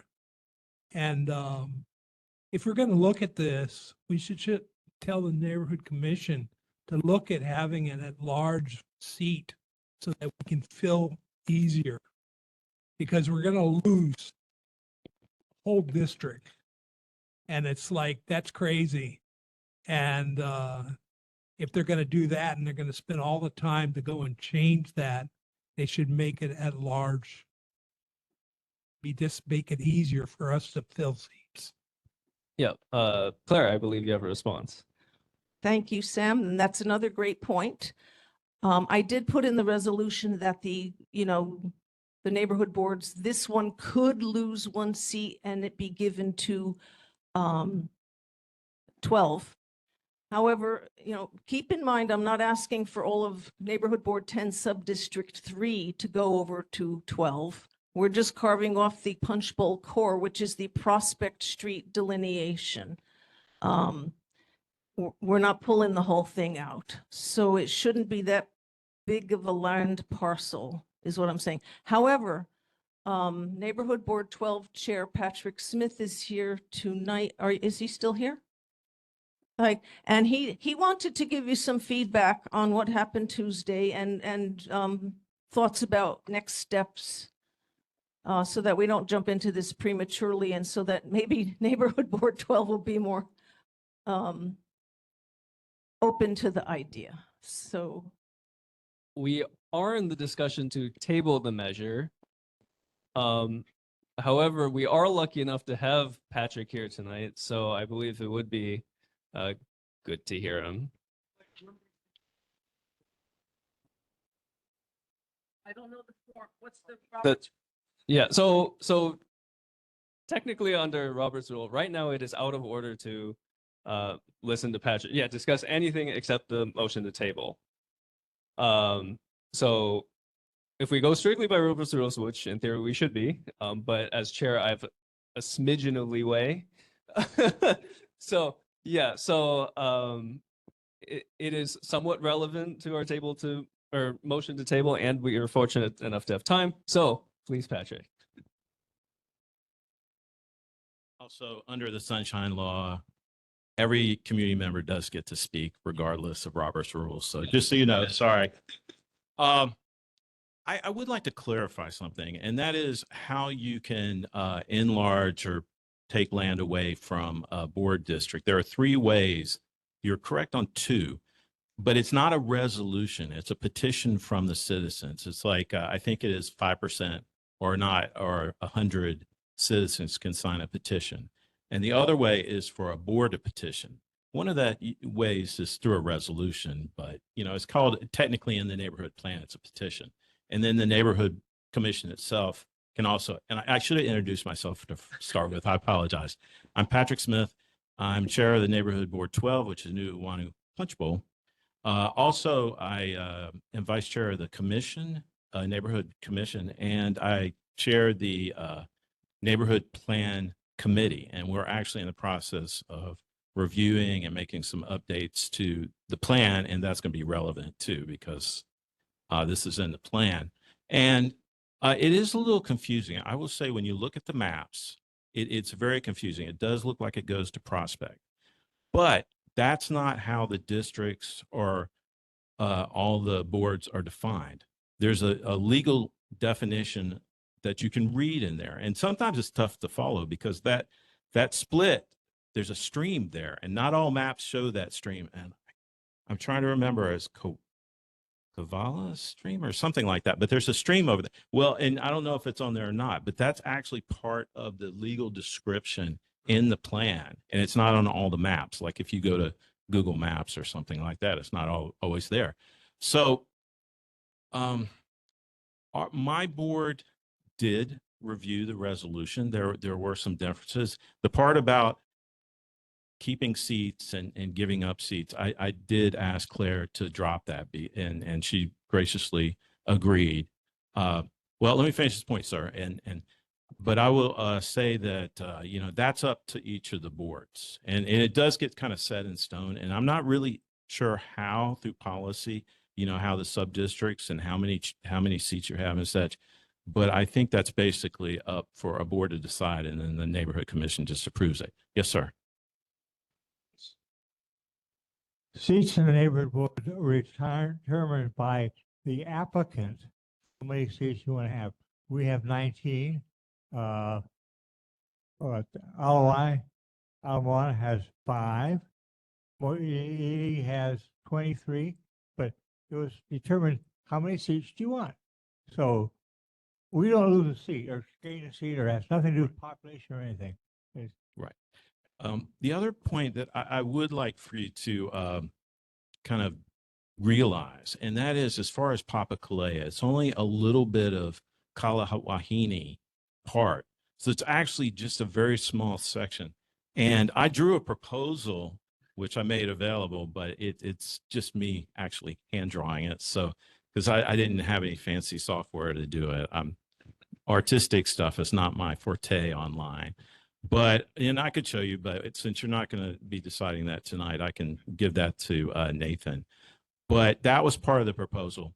I will tell you one of the ideas too, just so you can think about it, is maybe splitting the district off at Prospect Street, and everything on that side goes to board number 12.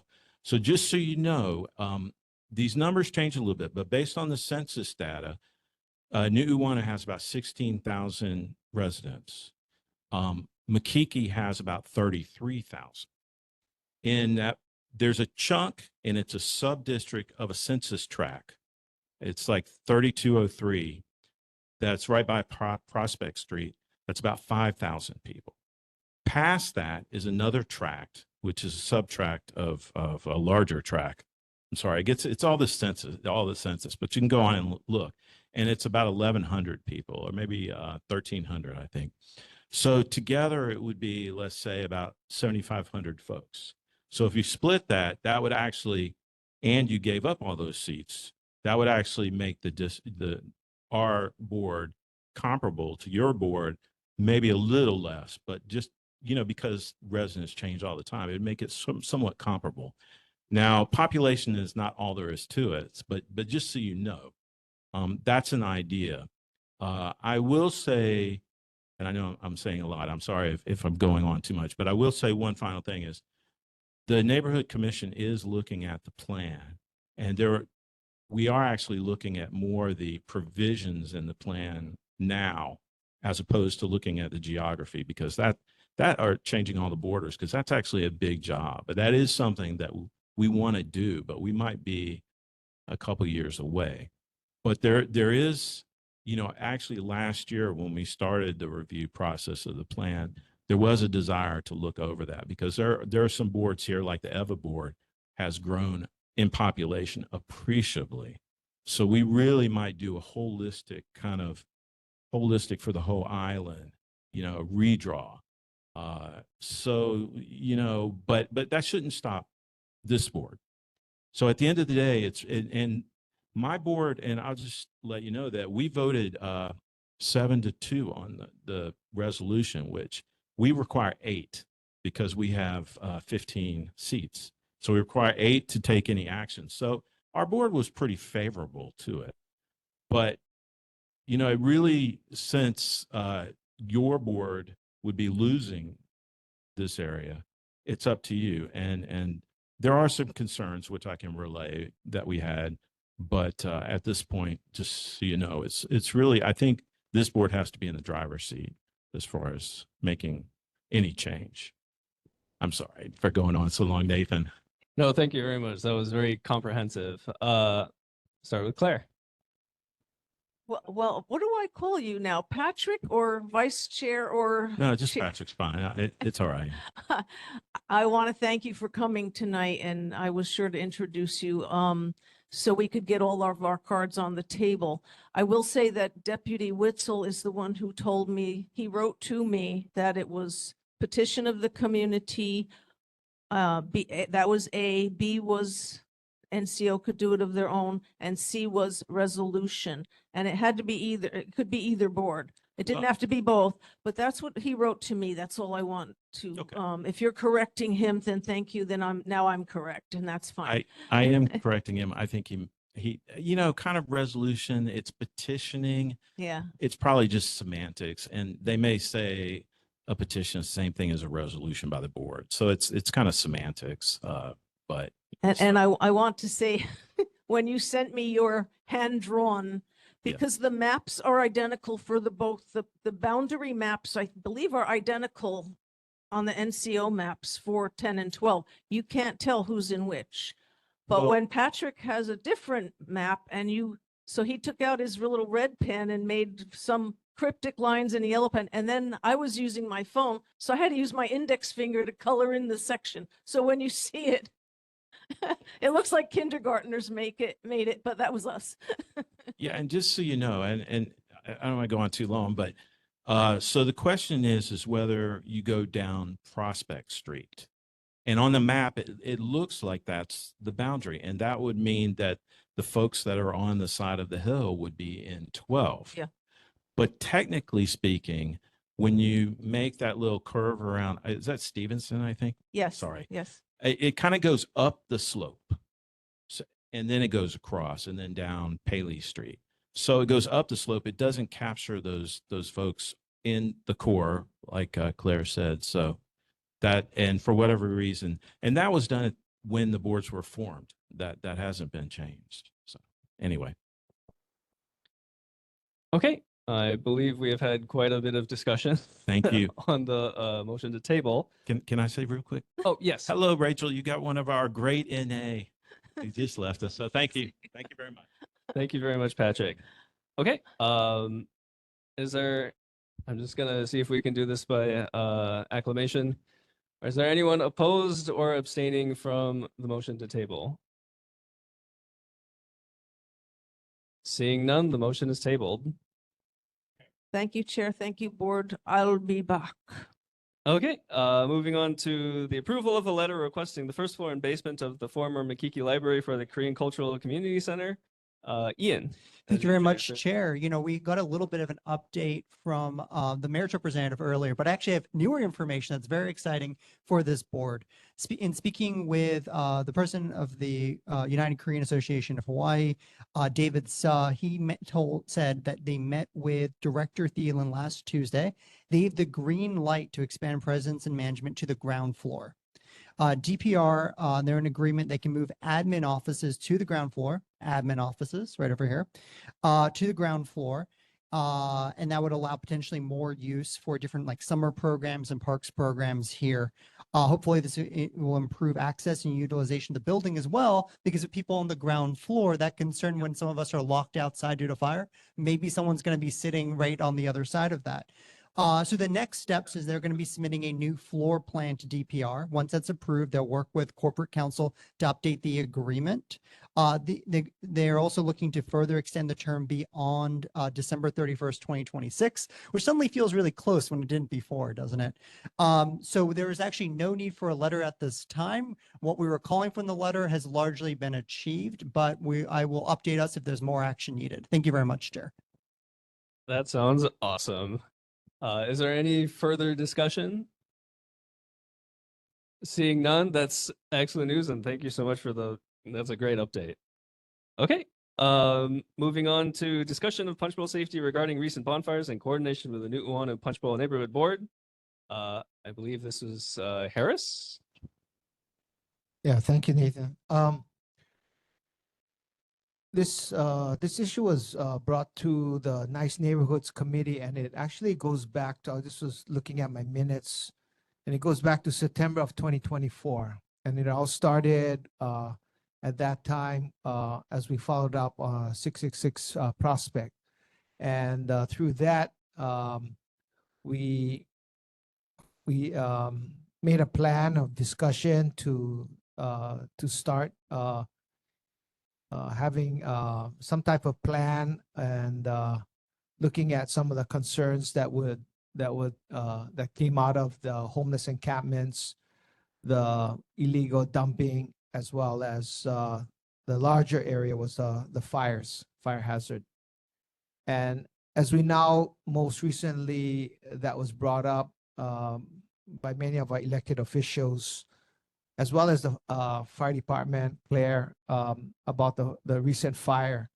It was very fortunate that those days that they had the fire, the wind wasn't that strong, because if we had the type of situation where the winds similar to like what happened on Maui, then it would have really lit up.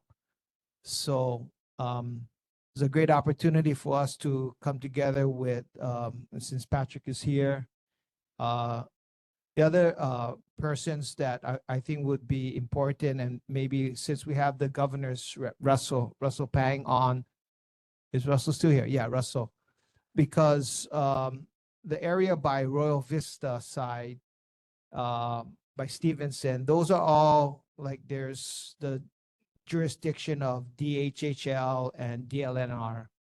So they also have been active in terms of trying to, I guess, protect the backside of the schools. And so fencing and so forth have been the, so maybe we could also have the state in terms of their assistance in terms of putting together some type of task force that we could work together with both of our neighborhood boards. But I just wanted to, since Patrick, you're here, I wanted to see if there was any discussion from your board in terms of the recent fires or any concerns that have come up regarding the Punchbowl perimeter. No, Oh, okay. no, nothing from Patrick. Okay. Oh, Carol. I do have one addition to Harris's comments. You know, during I guess the March, April fires, we were able to connect with Department of Law Enforcement Director Lambert. So he has been engaged with DHHL and is in touch with HPD and National Cemetery of the Pacific.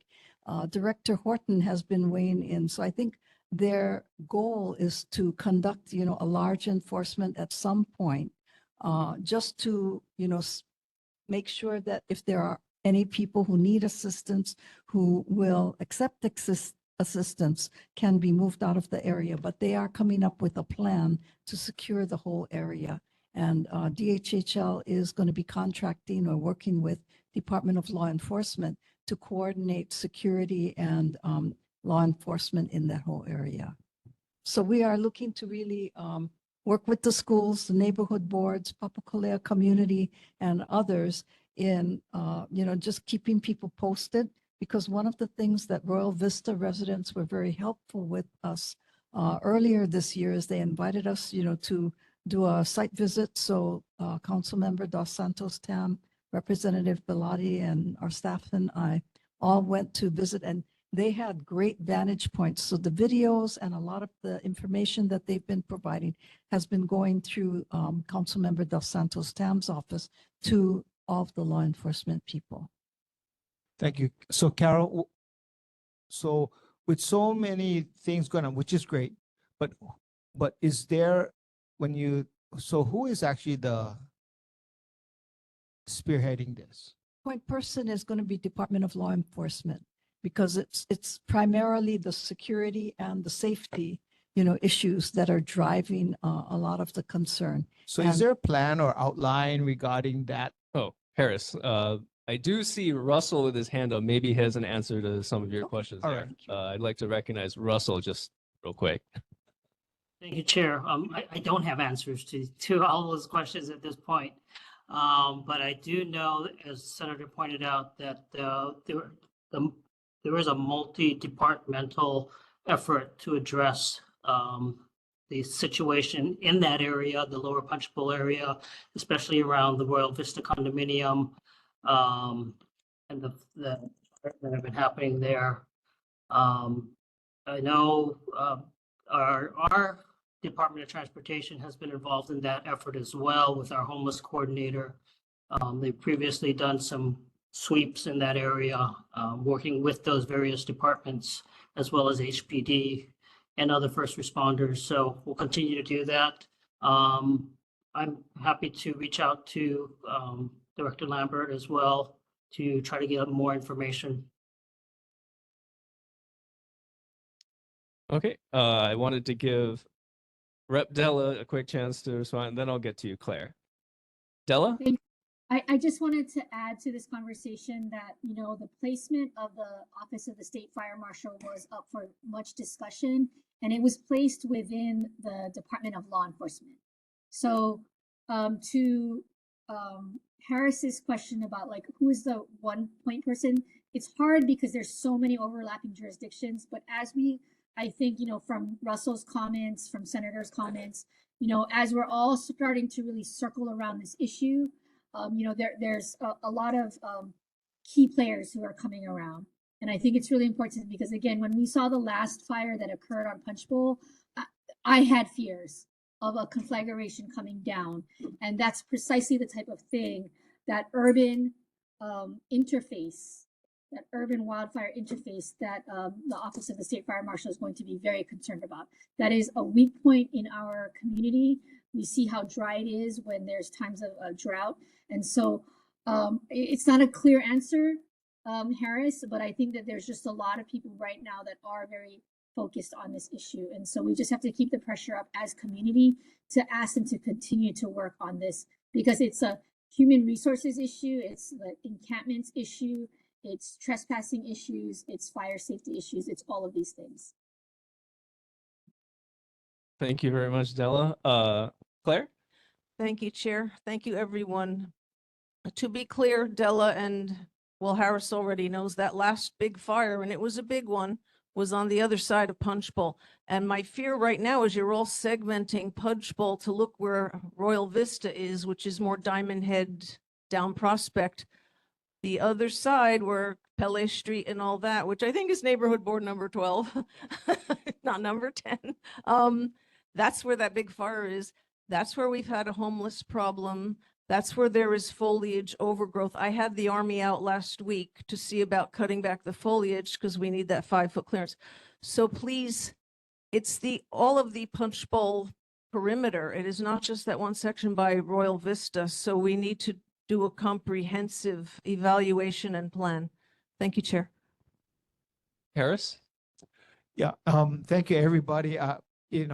Again, we've been talking about this since September of last year, and with the anticipation of doing something proactive before something major occurs.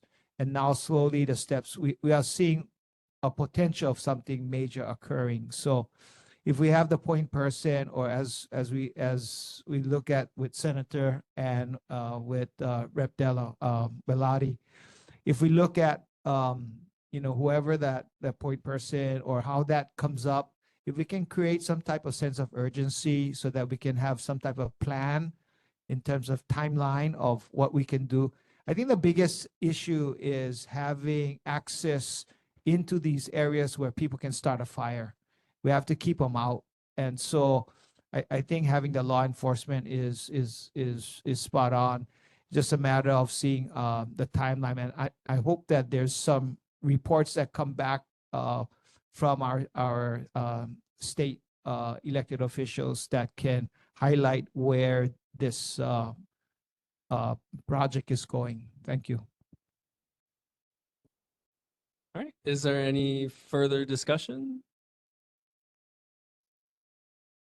Seeing none, we'll go ahead and move on to discussion to examine establishing resilience hubs in the neighborhood. I believe this was brought up by Harris. Yes, thank you very much, Chair. This is also tied to the Nice Neighborhood Committee. And the way that I see this coming up in our discussions, both the EVA Neighborhood Board as well as the Waila Kahala Neighborhood Board has shown interest in terms of the resilience hub model.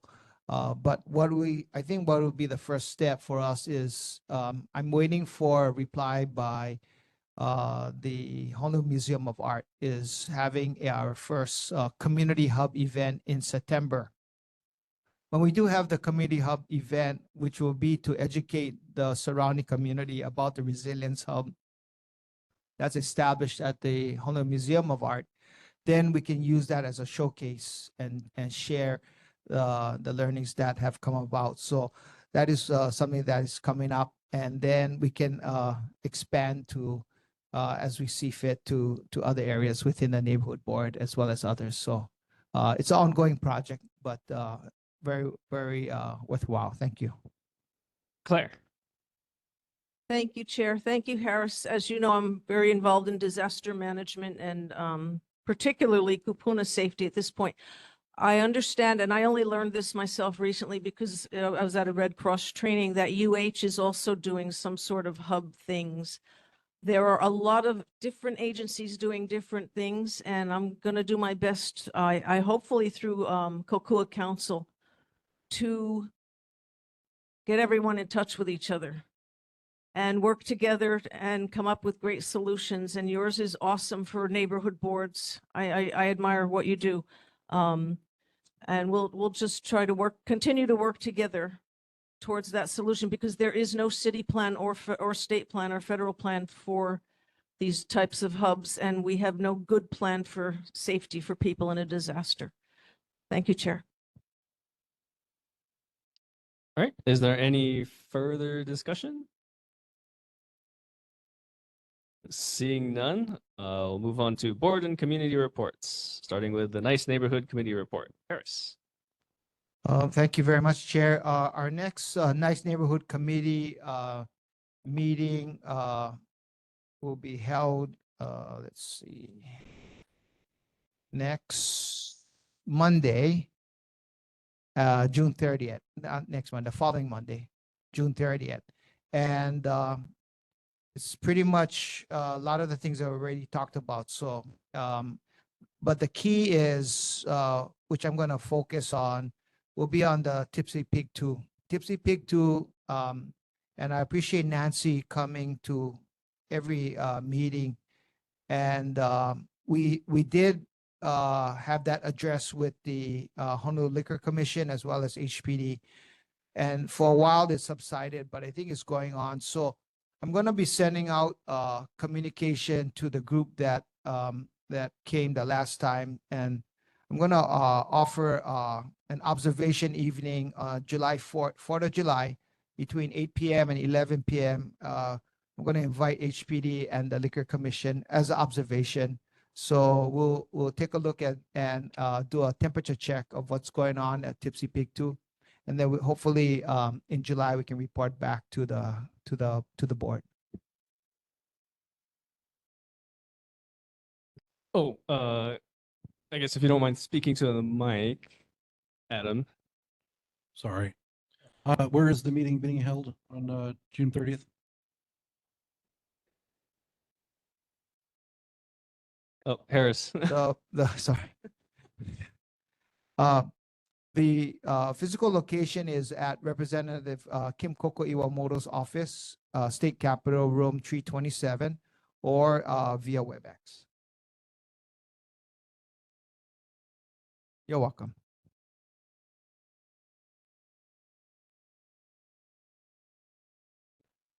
Okay. Is there any further discussion? Seeing none. Oh, Nancy, if you could go ahead and come up to the microphone, please. Hello, Nancy Depkoswani. You said July 4th on site? Observation. Observation on site? Yeah. Okay, 8 p.m. to 11 p.m. 8 p.m. to 11. And in attendance? Again? HPD Commission, our elected. So we'll be having HPD, Liquor Commission, elected officials will be invited, as well as any board members that want to come and observe. Okay, 8 great. to 11. And I did speak with Glenn from the Liquor Commission a couple times, and they were going to come by, but so that's great to hear. Thank you very much. You're welcome. Very much appreciated. Yeah, I've been talking to Liquor Commission, and I think it's time for us to revisit. So Yeah, and it's starting to expand again, so really appreciate it. you're welcome. Is there any further discussion? Seeing none, thank you very much, Harris. Next up is the Makiki Lower Punchbowl Neighborhood Security Watch with Chuck. Unfortunately, Chuck is not here. I don't believe anyone has anything on our security watch. So go ahead and move on to Oahu Metropolitan Planning Organization with John. Still out there, the overall work plan for 26, 27 is out for review. You should get a copy from AMPO. So we started talking about it pretty soon.